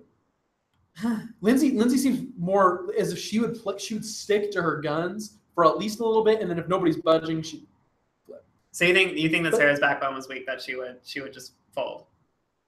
I don't think that she's weak. I just don't especially since if Sarah were to force the 3-3 tie, then I don't think Emma would go to Rocks. I just don't think Emma would have gone. Did Emma understand the conventions of the game enough to understand Rocks? She understands the game, but I don't think. No, but did she know Rocks going into it? Because I know she's not like Survivor super fan or anything. I'm not trying to insult Emma's intelligence. I think Emma's very smart. I don't know. I'm curious about her knowledge. Yeah, I'm curious about people's knowledge of the conventions of the game. No, well, yeah. Satu thought that the final 2 was. Satu would be safe, regardless if it went to Rocks. Satu didn't tell me this, but I heard through the grapevine that Satu thought that the final final 2 was decided by immunity challenge. I don't think he wanted that said publicly. Satu got further than me, so fuck me. Anyway. Okay. Anyway, questions. All right. Well, I want to discuss because I think if Emma understands the conventions, I think if I say you're going to Rocks and Emma speaks up on it, or somebody speaks up and says something about Rocks where Emma. If I said so, Lindsay, who would be Lindsay, Sarah, Emma, and Kitty. One of you will be randomly eliminated. Yeah, but at that point, Emma would probably say, "No way, I'm not doing this. I'm not sticking my neck out for this." I don't know because they tell me I'm persuasive, but like I'm there coaching them to be like, listen, you are giving up. You're giving up going into merge with 2 majorities here. The lady, granted, I didn't know about the Women's Alliance, but like we could be 6-4 right now if you do this. Otherwise, you're 5-5, and you're putting a lot of faith in these people that you didn't even vote with. Like so, Lindsay and Kitty were very interested in having the Women's Alliance. If Sarah and Emma vote for Satu, they're going with a man, but they're not going the way that Lindsay and Kitty would have wanted them to go. So that's where I could see Lindsay flipping. Because regardless, it's still women. I mean, But I'm surprised Sarah and Emma also at all 4 of these women and asked them what they would have done in that situation. The biggest red flag I would see if I were Sarah and Emma is if Lindsay's saying, "Yeah, we need to get out a guy, but it needs to be Brett." Like, why not say, okay, so if it's a Right. women's alliance, why not go for set 2? Exactly. They're in an overall physical yeah, threat. they're in an overall minority. So really, like I said, Sarah and Emma should have all the cards there. If Lindsay's really interested in floating a women's alliance, then she should be like, you know what, and we'll even give, just to let you know that I'm genuine, we'll give set 2. Let's take out set 2. We'll take out Brett at 10 or whatever. We'll figure it out. But no, Lindsay wanted to have everything, and the girls were willing to give her everything, and that's just how it happened. Lindsay was very persuasive. And Sarah and Emma were willing to bend. It's not even because they're stupid either. Oh, no, they're not dumb. They're they're smart. not dumb, very smart but girls and in women. Lindsay's confessional, she's saying, I'm telling them, you have to think of big moves and blah, blah, blah. But 4 people don't get credited with a big move. Lindsay gets credit for the big move, and the rest of them don't get shit. That's where I'm crediting Lindsay. Yeah. Is Lindsay's the fact that was able to work. Yeah. Incredible social play. It's a combination of Lindsay, Kim Spradlining, and the other 3 Alicia. The thing is, like, the thing with Alicia and like Christina is that they're, as far as what we were presented, not super game savvy. Sarah and Emma are both. Emma's a huge competitor. Sarah's Emma's competitive, and then Sarah has a big knowledge of the game. But they both were very quick to acquiesce to someone else driving the bus towards giving them less options, which makes me concerned for their game playing ability. And that's just how it is. Maybe they ultimately they both did better than me, so I can't really. I can't judge. Maybe they took out Brett because he has more knowledge on the game of Survivor rather than Setu. But sure. I mean that's an easy question. But I think in general, as far as like game knowledge and super fandom, I don't think I came across aggressively as this strategic mastermind or whatever. I think I just came across as a savvy person in general. Yeah, I guess. I don't know. Next question. Blah, blah, blah. I do want to say they didn't take out Brett because he's a bigger fan. It was entirely because of his Lindsay recognized social prowess in Brett and the stuff that was presented. Yeah, you'd be friends with me too. Okay, let's see. Blah blah blah. New cam, does it have bugs? Yes. At night they were everywhere, and so I would okay, in episode 5, I have like the buff covering my face and I look like I'm robbing a bank at one point. Yeah. I was so terrified of a bug like biting my face and myself having like a huge bug bite that I just didn't take any chances. I covered every inch of my face except for my eyes. So I had my hat down to here, I had the buff up to here, and I was like, you know what? I'm doing everything I can. I can't go blind here, so I'm just I wish I had shades. Huh? Is that the scene where Wes? Yeah, you know exactly. Setu made oh my god, Setu makes gifts and they're so great. Setu is so talented. Yeah, Setu's I love his supplemental content. He's so great. Setu produces all. I could put Setu as the patron managers to put out the extra content each week. I love his enthusiasm. Like he loves it. He's honestly the most wonderful person, and I wish I had like been on Original Tribe with him because he was just so cool. Brett, do you think the girls made a mistake voting him out? Some girls, no. Do you think the girls are on a path to being duped by Lindsay? Yes, because they already have been. Emma's comment on Tribal where she said Wes was being voted out all because of her. Yikes. Yeah. Oh. It was very difficult to contain my face. I don't know if I made an expression. I didn't watch that closely, but I remember at the time I was like, huh. But she felt cringy like watching it because everyone was like, girl, you think that you took out Wes from the other tribe. Like, so Emma did plant seeds. Yes. That is true. Yes. Emma did plant seeds, but knowing what we know now, watching episode 5, Emma's like 4th down the chain of people that like were the domino effect to getting Wes out. Emma was a huge part of the grassroots efforts, but of the final showdown, Emma didn't have that much stake in it. There's no reason. I will say there's no reason for Emma to not. I mean, Emma totally has means to say, yeah, that was because of me. I was like. The whole like I planted seeds. Yeah, you could definitely believe that because again, all the West stuff happened when outside of where she was at. I mean, it started with Connor being upset. You know, Sean had questions about flipping on him. So there's area to suspect and believe that. Just don't bring it out at Tribal. Yeah, don't say that. But I do want to say, if you're trying to do season 3, I want to see people bringing up stuff like that at Tribal, no matter how cringy you look, because. that produces stuff. Or here's an idea. Say you think things are going to go how you expect them to be. Do that. Let's see. Blah, blah, blah. Would Kitty have gone to rocks? No, Kitty would have never gone to rocks. Oh, no, that's not true. I think Kitty's sturdy. Kitty and Lindsay would have been more sturdy. Yeah. They would have been sturdier. I don't see Lindsay freaking out. But I do see Lindsay freaking out insofar as Lindsay would she would be like awake today still and have not slept since July had she had gone out because of rocks. Yeah. Like I count on Lindsay thinking out by rocks versus like, and granted, I think that Kitty would have had an anxiety, maybe not as much as Lindsay, but I think that it would have existed. But I just see Kitty as being more grounded to thinking someone else will flip, maybe. I don't know. It's very. Please do not fake your age in your application. I will figure it out. And we will make a poll on the Survivor Washington Twitter as to which of Emma, Kitty, Sarah, and Lindsay would have been most likely to flip had it gone to rocks. Don't do it right now. I don't have it on my phone anyway. You don't. Yeah, you'll do it later. But it is a curious question because all four of them are headstrong women. All four of them are smart. All four of them have varying degrees of game knowledge, different levels of competitive nature.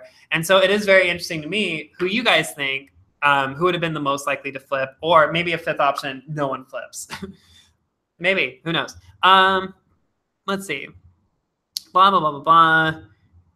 Satu. Brett, at this point, right before the merge, what was your end game alliance strategy? I felt good about Connor and Sean. And granted, I didn't know at the time that Connor was making good with Kaya and Stefan. So I think had I merged, it would have been a decision between, because if I had stayed and if it had gone 5-1, Satu goes home, I'm at the merge with Lindsay and Kitty at the helm of one alliance and Connor, Kaya, and Stefan in another.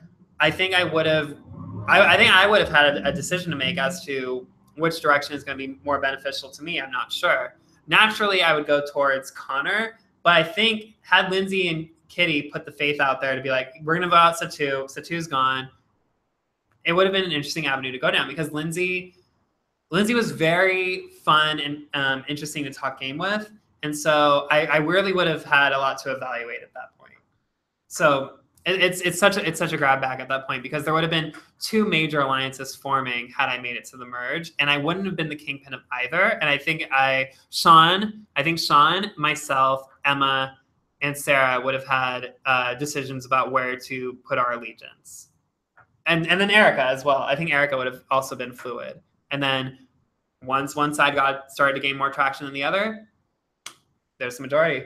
There you have it. Someone goes out at 10. Let's see. Next one. Jesus Christ, Joey. Enough about this. Like, everyone's favorite.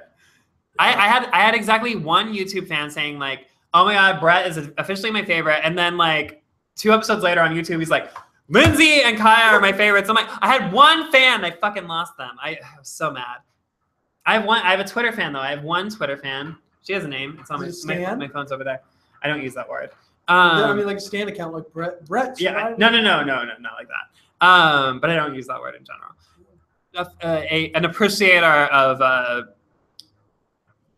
decent looks, great social, great physical, and is a bitch to people in general.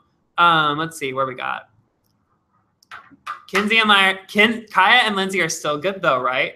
What do you mean? What? That was a question. I know, but what does it mean? Good as in like? I mean, the answer at this point is yes because they're on opposing tribes.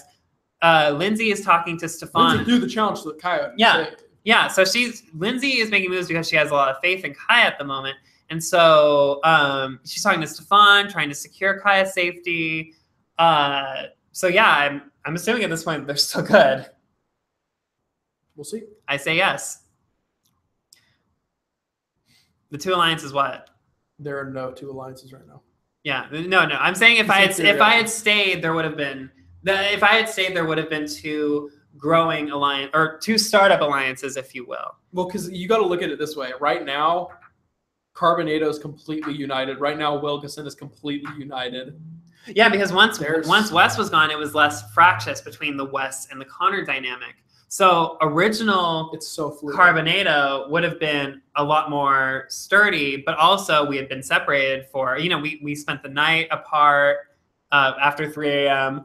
and we had a couple challenges to sort out new relationships with people. So I think that I don't think it would have been open and shut. You look at, because here's the deal. You got Emma, who has Erica on the other side. Lindsay has Kaya. There's fluidity there. Kitty has Stefan. That's 6 people out of 10 that are fluid with each other across tribes. But then like Stefan also had an affinity for Connor.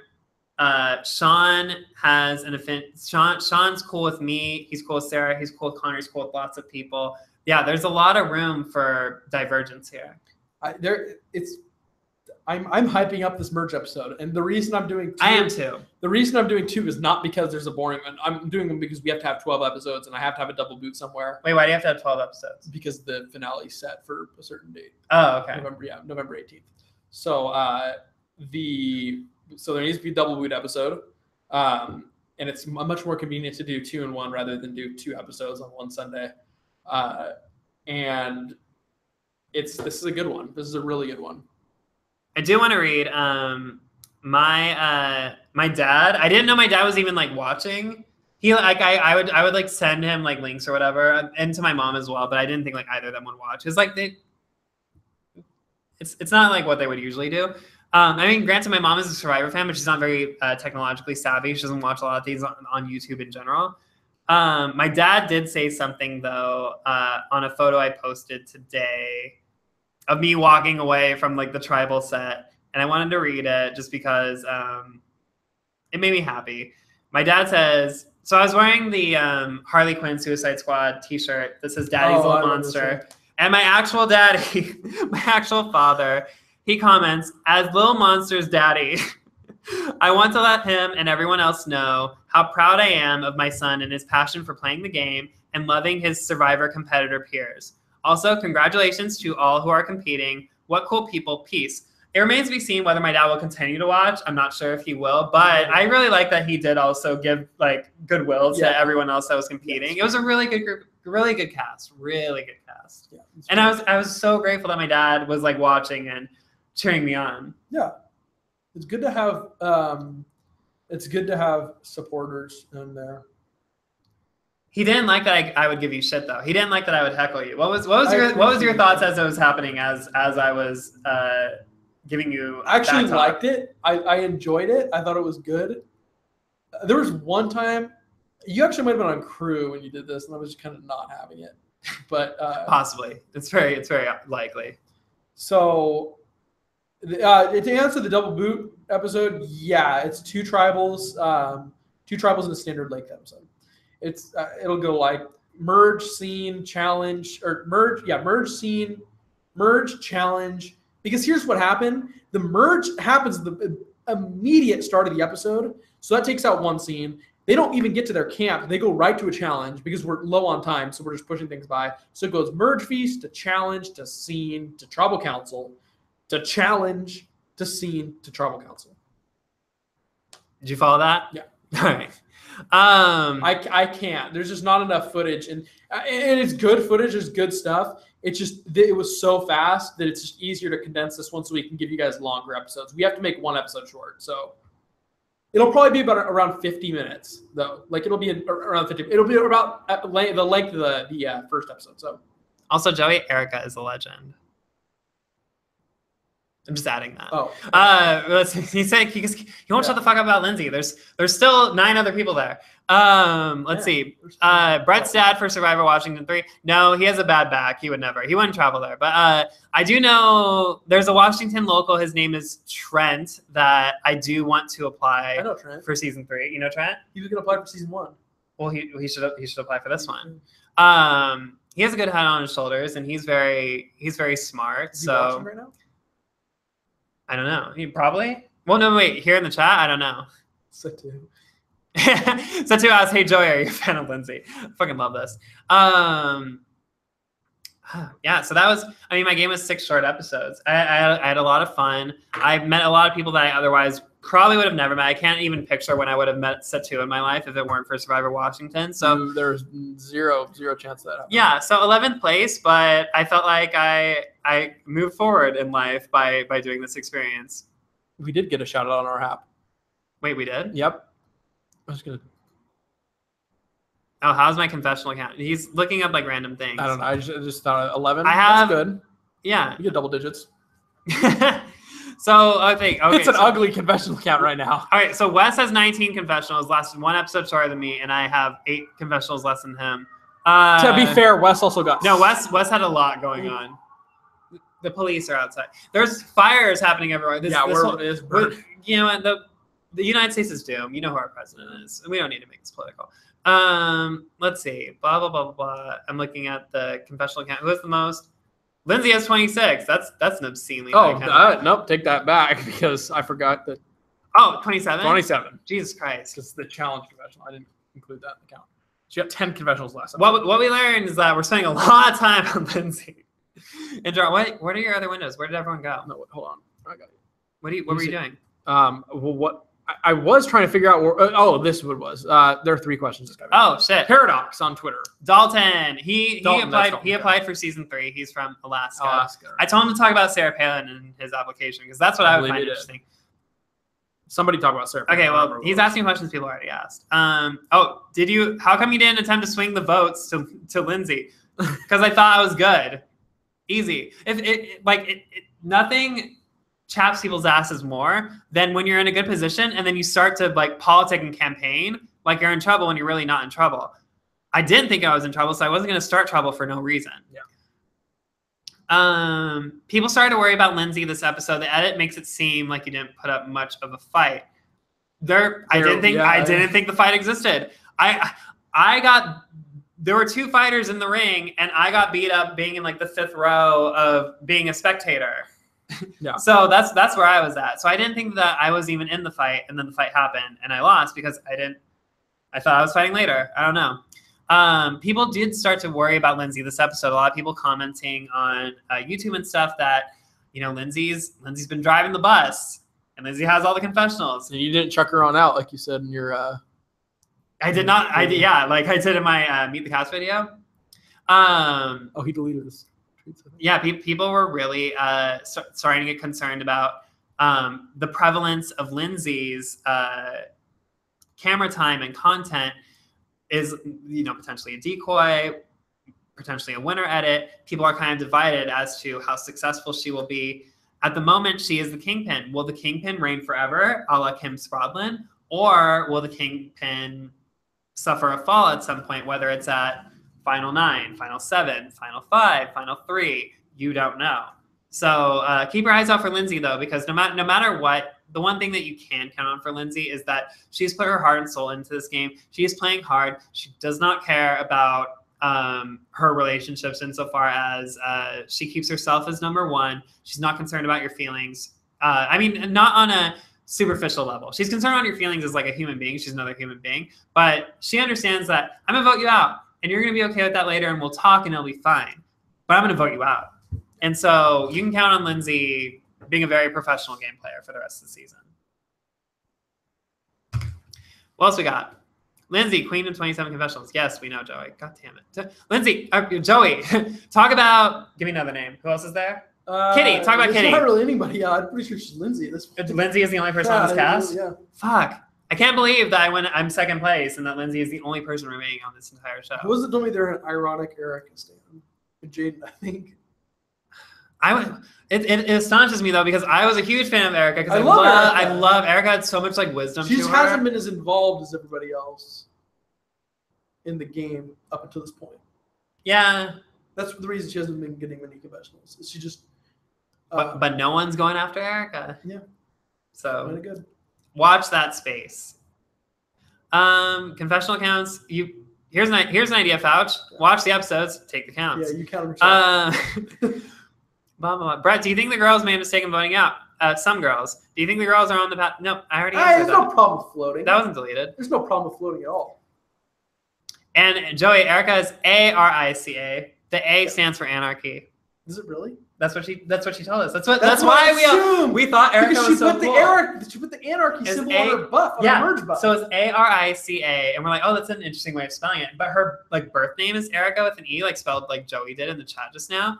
But she insists on going by Erica Arica because anarchy is where she feels like where it's at. And I respond to that. I'm cool with that. So I found her so interesting, and I love like asking. Well, then why'd she turn on Wes? Who wouldn't turn on Wes? Wes is anarchy. But turning on Wes is anarchy because she was in with Wes. No, because the majority was turning on Wes. So but in her head, she had something good going with Wes, and she turned on it, and that's where the anarchy is. Anarchy is what you make it, Hunter. Okay. Anarchy is what states make of it. International Relations 101. I'm not a university student anymore. I got my degree. It is her riot name. Yeah. Who else? Okay. So all right, let's talk. We have 10 players left going into the merge. Erica, she's playing more subdued, but no one's targeting her. Yeah. Challenge strength. We haven't really seen her succeed or fail at anything in particular. Did she wrestle? Did she do the wrestle thing? She did. Who'd she go against? Lost. Oh, she lost? No, there's no way she lost. She beat Kaya. Yeah, she started girl. Oh, yeah, she beat Kaya. Hi, Kaya. There's Kaya. Kaya, smart, very good in confessionals. Challenge strength, man. Let's discuss, because you and I both know the outcome, and I don't want to accidentally slip anything. I know, but I'm speaking up to this point. Okay, yeah. Let's speak based off the TV, based off the episode. That's what I'm doing. Okay. As I know, challenge strength. Well, challenge strength mad because like she's lost most of her head-to-heads. How'd she do in stone flip?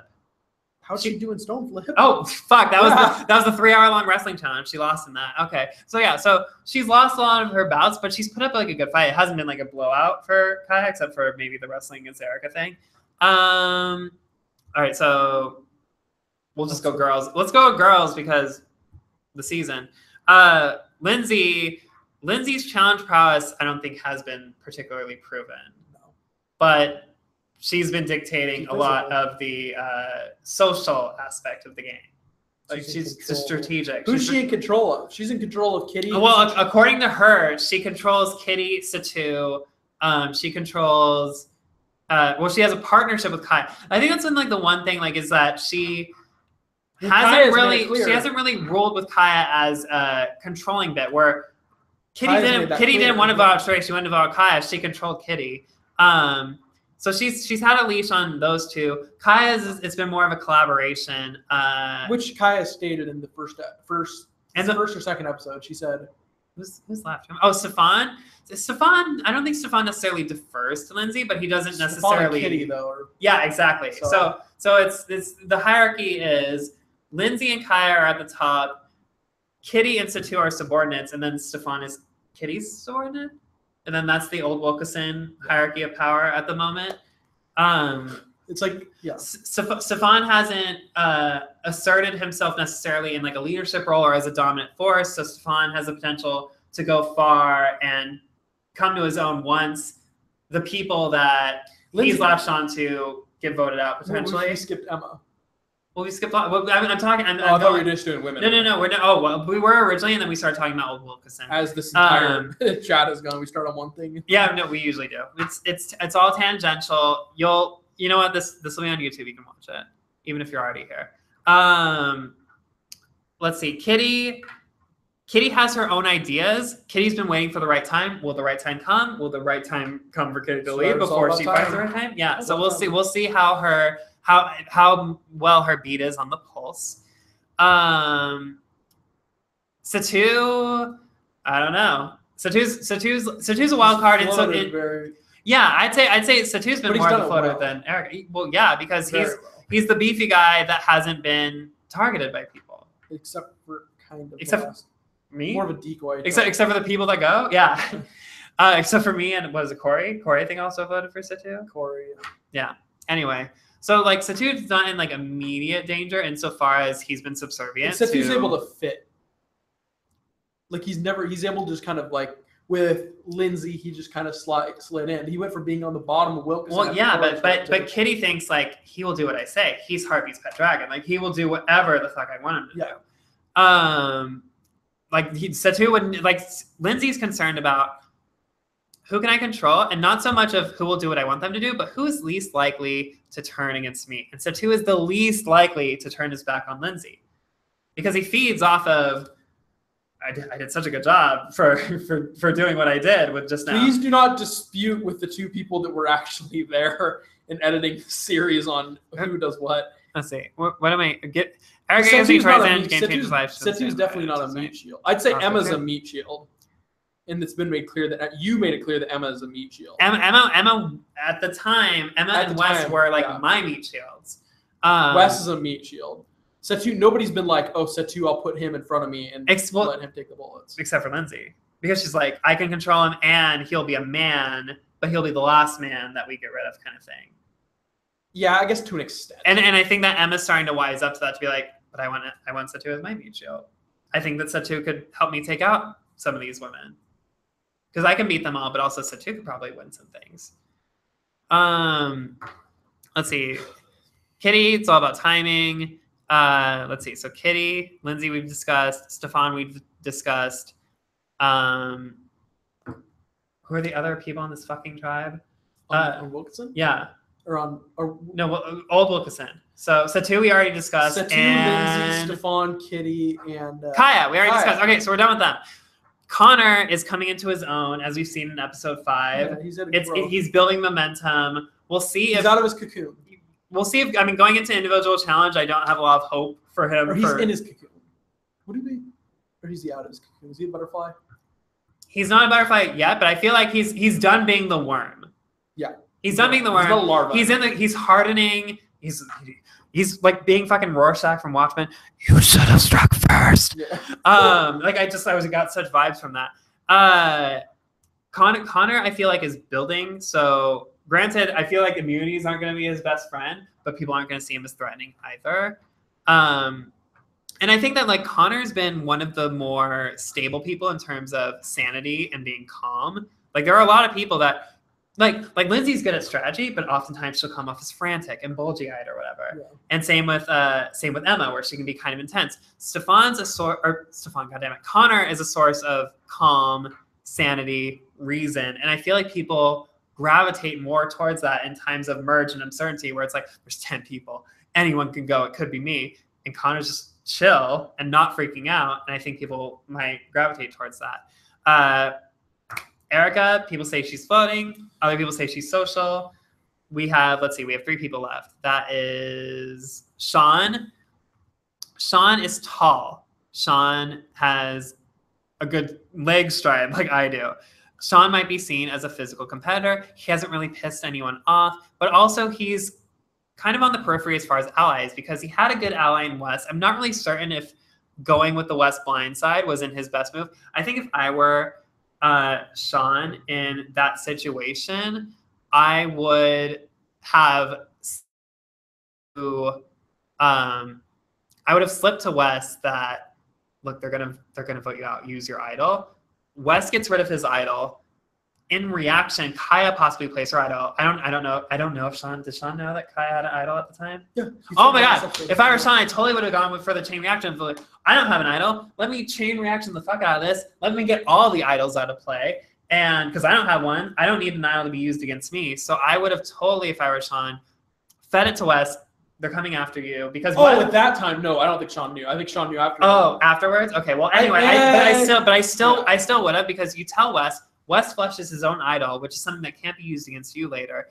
You are seen as fine with Wes. Wes can ultimately, because you're the person that was cool with Wes would probably reciprocate by helping you keep the secret that you were the mole. Stefan goes at that point, who is pretty much no use to Sean. He's a Wilkerson member. Sure. He's tight with other people in the other tribe. And so, and then everyone, and God, imagine what it would have been different if, like, Stefan comes out. I mean, the challenge probably was still been thrown, because if Stefan goes, Kaya is still probably the next person to go home on that tribe. So Lindsay still would have. Kitty loses her. Right. But yeah, and then what, oh my God, the floodgates are wide open if Wes plays the idol, stays, Stefan goes home, Kaya possibly flushes her idol as well. Well, no matter what, if Wes is playing his idol, Kaya's playing hers. Right. No doubt. But Sean didn't know that. But I'm saying that, like, I think that Sean would have stood to gain by Wes executing an idol play than by blindsiding Wes. But I think, hindsight is 2020. It's so easy for me to say that now. So I can't, take it with a grain of salt, Sean. I don't know shit. I did worse. I did worse than you. I did worse than Stefan. I did worse than Kaya and Lindsay and Sarah and Emma and everyone else. So I don't know shit clearly. So it's all good. Don't take everything I say with a grain of salt. I'm an 11th place piece of shit. It's fine. All right. So we did Erica. We did Connor. We did Sean. We are left with Emma. I feel like Emma is screwed no matter what, because Emma would have to win out in order to succeed, because she's intense. She is confrontational in terms of, we go to the swap and Emma immediately drops all the baggage saying like, oh yeah, we voted on Molly because of this. Wes was going to be next because of blah, blah, blah. And this is what's going on with our tribe. We have no secrets. I'm telling you guys everything. And I'm so glad that this is a new team, whatever. And I'm just like horrified the entire time. You're like, why are you giving all the dirt? They're telling us garbage. They're telling us that they voted Corey out because he burped a lot. That's not a thing. You can't, like, they're giving us fake information and you're just opening up. It's, oh my gosh, that was so frustrating. And I felt bad for like chiding Emma for that. But I feel like Emma's level of intensity, competitive spirit, athleticism, I feel like it's recipe for disaster at the merge, where Emma would have to pull a social miracle. She would have to be not Emma. She would have to be less headstrong. She would have to come across as less competitive. She would have to demonstrate a lack of brain in challenges that are more mental, to be like, oh, I'm just physical. I'm nothing else but me. But a jock. I'm just a dumb jock or whatever. But I don't know if she has it in her to really downplay her strengths. So Emma's the one person at this point in the game that I think has no chance, because I don't think she can turn off being Emma. I think at the end of the day, even if she turns the volume down, she still has that raw Emma competitive spirit and athleticism and just like badassness that people are not going to be able to ignore. Zero. I mean, we're completely talking as if we are after the 6th episode. Yes, I'm not spoiling anything. We're not spoiling anything. This is pure assessment. And I win Redemption Island, and I win the whole thing anyway, motherfuckers. I told Emma before the game started. I said, Emma, I personally don't think you have any chance to win, because all around, because she can't turn Emma off. You're Emma. Because she's all she does is win. And then the last person, we have one more person to discuss, and let's see, Sarah. Sarah's the last person to discuss. Sarah needs to have confidence, and she needs to have decisiveness. If she figures out those two things, then Sarah is a contender. Let me bring up something about Sarah. Sarah lost her number 1 ally in episode 5. Sure. And then she goes into episode 6 without me. Okay. Talk about that in confessional.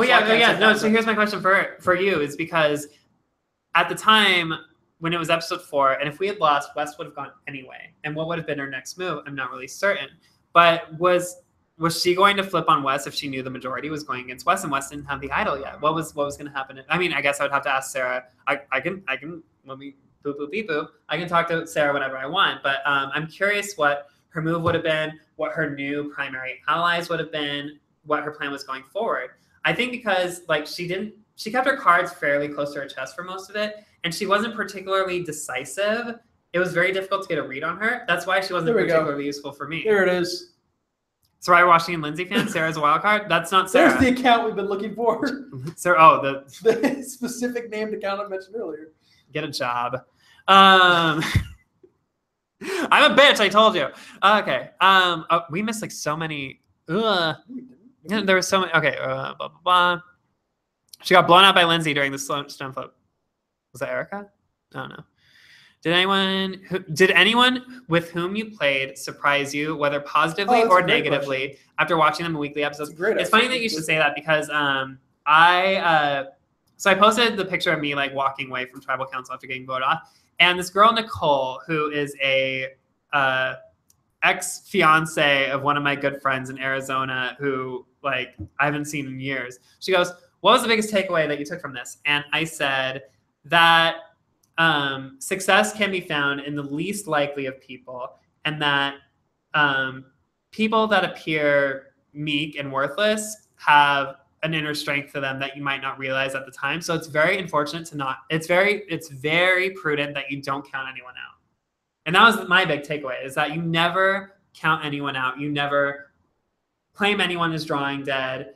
You never rule or deem anyone worthless. Yeah. You recognize that everyone has their own cards to bring to the table, and you determine what their resources are, what they have going for them, and you don't underestimate your opponent. Exactly. That was my biggest takeaway from the thing. So when it came to, what was the question was, did anyone who I played with surprise me? Yeah, I was surprised with how much fight that Sarah had in her. I was surprised with how cutthroat Lindsay was. I was surprised with how passionate Kitty was. I was surprised with Connor's ability to come out of his shell and really form connections with people. I was surprised with lots of things. There were so many people that surprised me during the game. I was surprised with myself during the game. I didn't expect to be able to form bonds as well as I did. I thought people might find me. I was dressed slutty as fuck, wearing short shorts and a Daddy's Little Monster baseball shirt, looking like a cartoon character from like that worked a corner. And I was expecting to be more polarizing. I was expecting to not be like, I feel like I developed good connections with the vast majority of the cast, and I was expecting it to be more divided. I was expecting some people to be like, I like Brett because he pushes the envelope, and I expected some people to be like, you know what, I just want to turn the volume down, Brett. Like I need someone who's just not as extra. Brett's the fucking most, and I need someone who's just more normal. I was really shocked at how well I was received by my fellow contestants. Everyone was super cool. I'm friends with everyone. They were awesome. So I think I was surprised by the majority of people out there. You never know when people are gonna just pull out a whammy like that. Yeah, I was too. I didn't expect anybody on the cast to turn out the way they did. Wes a little bit, but besides that. I feel like out of everyone, Sarah is in the best position as of right now. That's not true. I would say Lindsay, but I feel like Kitty or someone will realize she's running the show and turn on her. Best position overall, Joey? Let's see. I think the person in the best position is Kaya, because she has the women to potentially go on, and she has the Connor contingent to rely on. She has the person who's in the best position has the most options. By getting rid of me, Sarah made it clear that women, all her eggs in that basket. So she's not in the best position because she has one position. If women goes to flames, she's fucked. So I think she's in a good position. She's not in as good a position as she could possibly be in. She's not in a bad position, certainly. But I think that for having the most options, Kaya is queen of the roost right now because she can choose women or the Connor and Stefan contingent. But and again, we're assuming that the lines are going to be. There might be more at play, but at this point, at the point of me getting voted off. Yeah, exactly. So I'm saying that's also assuming that lines are going to be. So the fluidity, I'd say I'd even agree with you there. Joey also feels that like Lindsay or someone will realize that Lindsay's running the show and turn on her. That could happen. We'll see. We'll see. It's all about timing. I think it's plain as day that people are going to understand that Lindsay's running the show. The question is, are people going to decide to make the move while they can, or will they decide to make the move, but then it's too late and then they're gone? And then they're are people going to be in jury going like, I want to take Lindsay out at 6. Lindsay's been, then I was 6. I'd say with the exception of the social game, Lindsay's very Paul-like. She plays like a veteran. She plays like she's been playing this game her whole life. Yeah. She's so good. Less harassment though than Paul. Yeah, she's less blackface than Paul. Yeah. Good on you, Lindsay, for being a good role model. I forget. Nobody talked about that after the season went over. We don't need to hash now. Let's see. What about Connor? Connor's awesome. As Connor is not in the best position because if women becomes a thing, Connor's screwed. Not immediately because he's not a threat, but it's not a good position for him overall. The Stefan goes home is complicated, blah, blah. You said in the earlier episode that Emma not keeping any secrets was a problem. Is there a question, Zanny? I mean, it was a problem because there were times where it was a tightrope with Emma between Emma is a spectacle. I can use that spectacle to keep the issue off me. The problem, though, with that is that Emma's also unpredictable. She could potentially say something that incriminates me, and all of a sudden I'm on the block, and that might not have even been Emma's intention, but all of a sudden I'm screwed. So the right time to get rid of Emma, ugh, God, who knows? It could have been instantaneously if I thought she was too loose of a cannon, or it could have been later on if I would have counted on myself not becoming a target until she left. I have this weird relationship with Emma where I can't quit her. There were times where like I was just like, Emma, like she had so much like bravado to her and stuff like that. But her level of competitive spirit, I want Emma on my team at trivia night or family game night. Like I want to do competitive things with Emma. I want to play volleyball with Emma. Yeah. I want Emma to be my running buddy. I love Emma as a competitor so much that I can't quit her. I think she's great. Let's see. Speaking of Emma. Oh, she texted you? Stefan's checking his board. I don't know people's names. Hunter is checking his phone because he's bored. Oh, it's because I was reading a comment by Stefan. I'm getting texts from people. Anyway, blah blah blah. Sarah's wild card. Lindsay. Oh my God, Lindsay is my favorite. We know. Kaya surprised me, to be honest. I feel like she'd freak out with the idol and play it right away, and she kept it and took the risk. I give Kaya so much credit. I mentioned in the episode that in the episode that I would be the worst person with the idol in the history of the world because like I would just instantly become paranoid, and like the second anyone would talk to me, I would just immediately bring up the idol and just be like, "Just idol, I didn't talk about. Do you think I have an idol? I don't have an idol." And be like, "I asked you what you want for breakfast, you piece of shit. Like, what are you talking about?" Like, I would be the worst person with the idol, and I would play it at the very first tribal council. I wouldn't be able to hold on to it. I would just be too paranoid. So that is why we're doing the group idol hunt with Wes, and I'm not getting. I didn't want to get my hands dirty. I didn't want to fingernails. So I didn't want to dig. I was that pointed that out? Was that Marissa? No, she pointed it out, but I pointed it out like in confessional. I'm like, the last thing I want to do is find an idol. So I'm like looking in the. I'm doing the. Everyone's looking down. I'm looking up. Like I'm looking in bushes to see if it's dangling off an ivy or something. I was really hoping for that. It wasn't the case, but and if I had found it, oh God knows what I would have done. It would the season would just be canceled. I should not find an idol. Okay. Paul's awful. We know Joey. Joey's just dropping truths like no one else's business. Don't. Mm-hmm. But that's where it's at. Yep. Do you keep in touch with any of the camera crew? No. Or production? You. Hi. Yeah, hi. No, I mean, oh my God. I think the world of Scout. Scout's the MVP of the entire season, including players, including production. Everyone. Agree. Scout's the number one. The best. How is she? 9? How old is she? I don't. She's like. I don't know what children. She's like 11 or 12. I don't know what children are. So she's not legal, is what I'm saying, and she's pre-high school. So she was really impressive. She never said no when a task was asked of her. She never complained. She was very polite to contestants constantly when running errands, and she was a competent camera person. She learned so much about production in her short time, and she had this level of enthusiasm that I want to help on future seasons. Like she had a fun weekend. Like she was doing child labor, and she was just like, I'm so down for all of this. This is great for me. I love her level of discipline, and Sheree is an amazing mother. And her son Ori was out there filming as well. Sheree's children are so well mannered and are so peaceful and fun-loving creatures. I treat them like they're animals because that's what children are. Sheree is now the player of the season because she raised 2 little munchkins to be well-mannered. Yeah. Like I'm, and there are very few children that pass my radar for like, okay, fine, like I'll interact with you. Sheree's children are aces. Yes. And so like I never got to play with Sheree, but I thought she was great, and I had so much respect for her. She's great. The Orient Scout were called, and we got to do that production group. So I was thinking you, me, Nico, Orient Scout, and no Jack. Yeah, Jack and Age. Well, I'm just trying to, because you guys were the ones there that were there. We'll of course invite them. Sean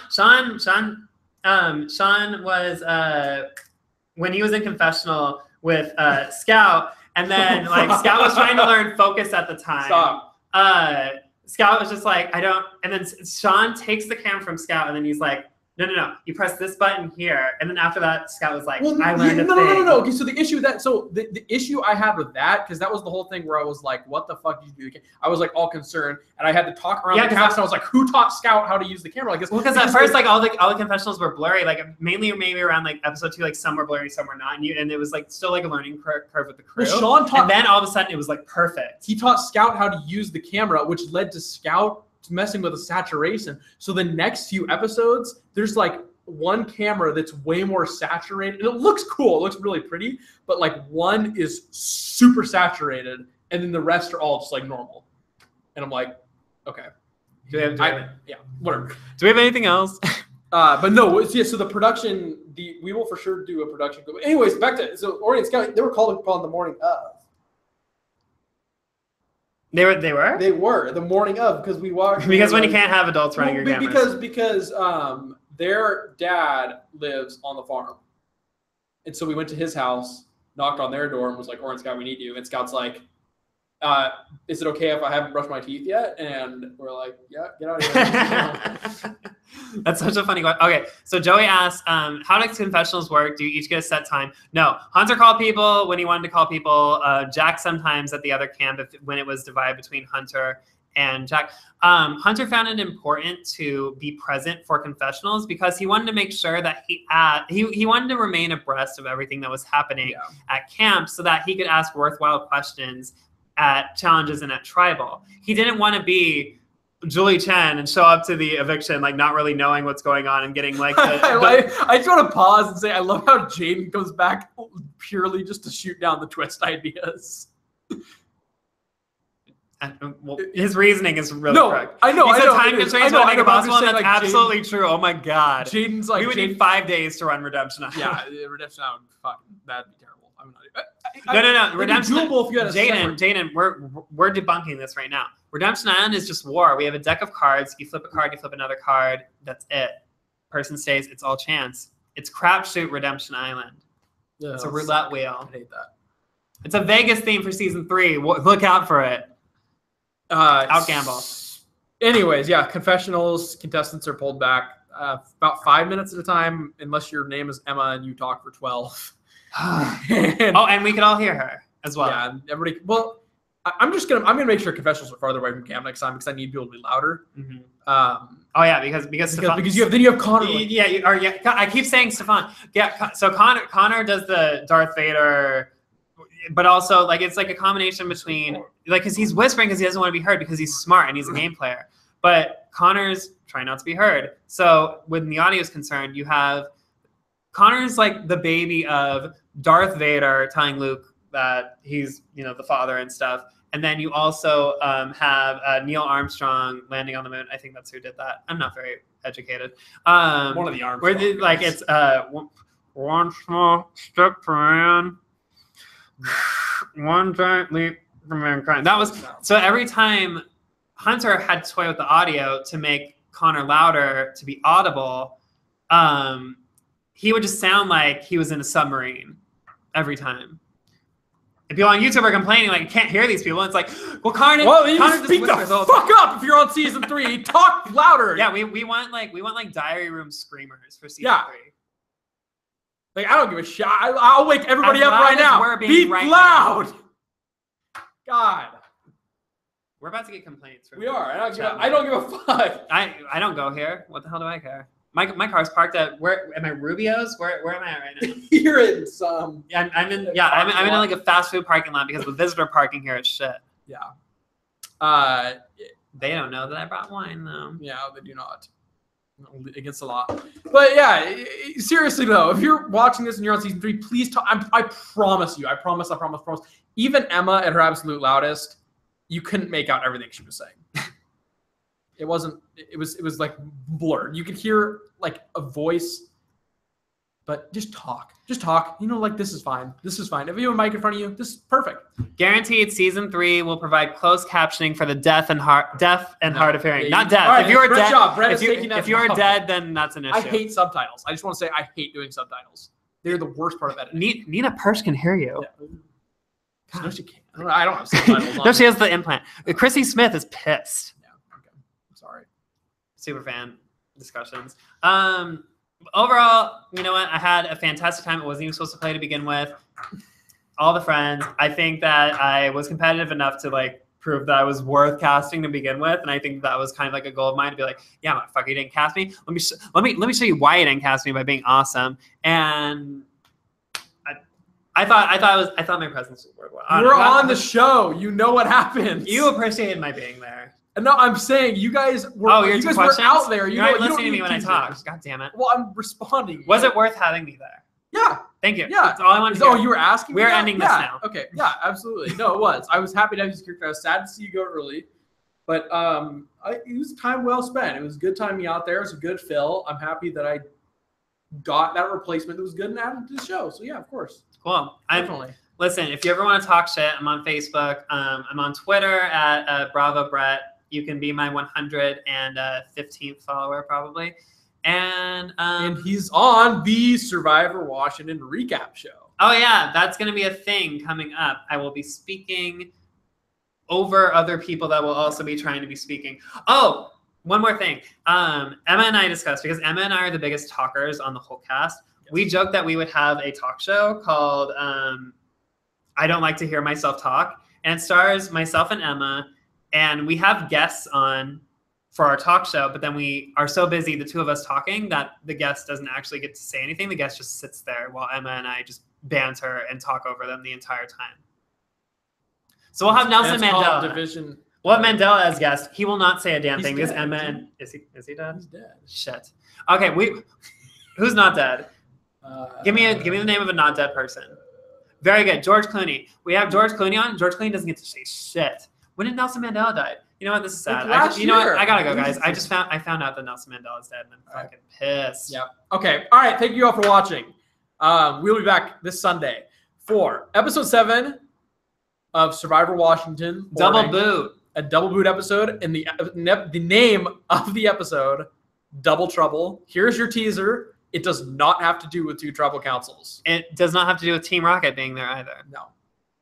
They do not interrupt the season. Who quotes that? Who says that? And who found the idol at the last immunity challenge? Find out next week on Survivor Washington, Orting.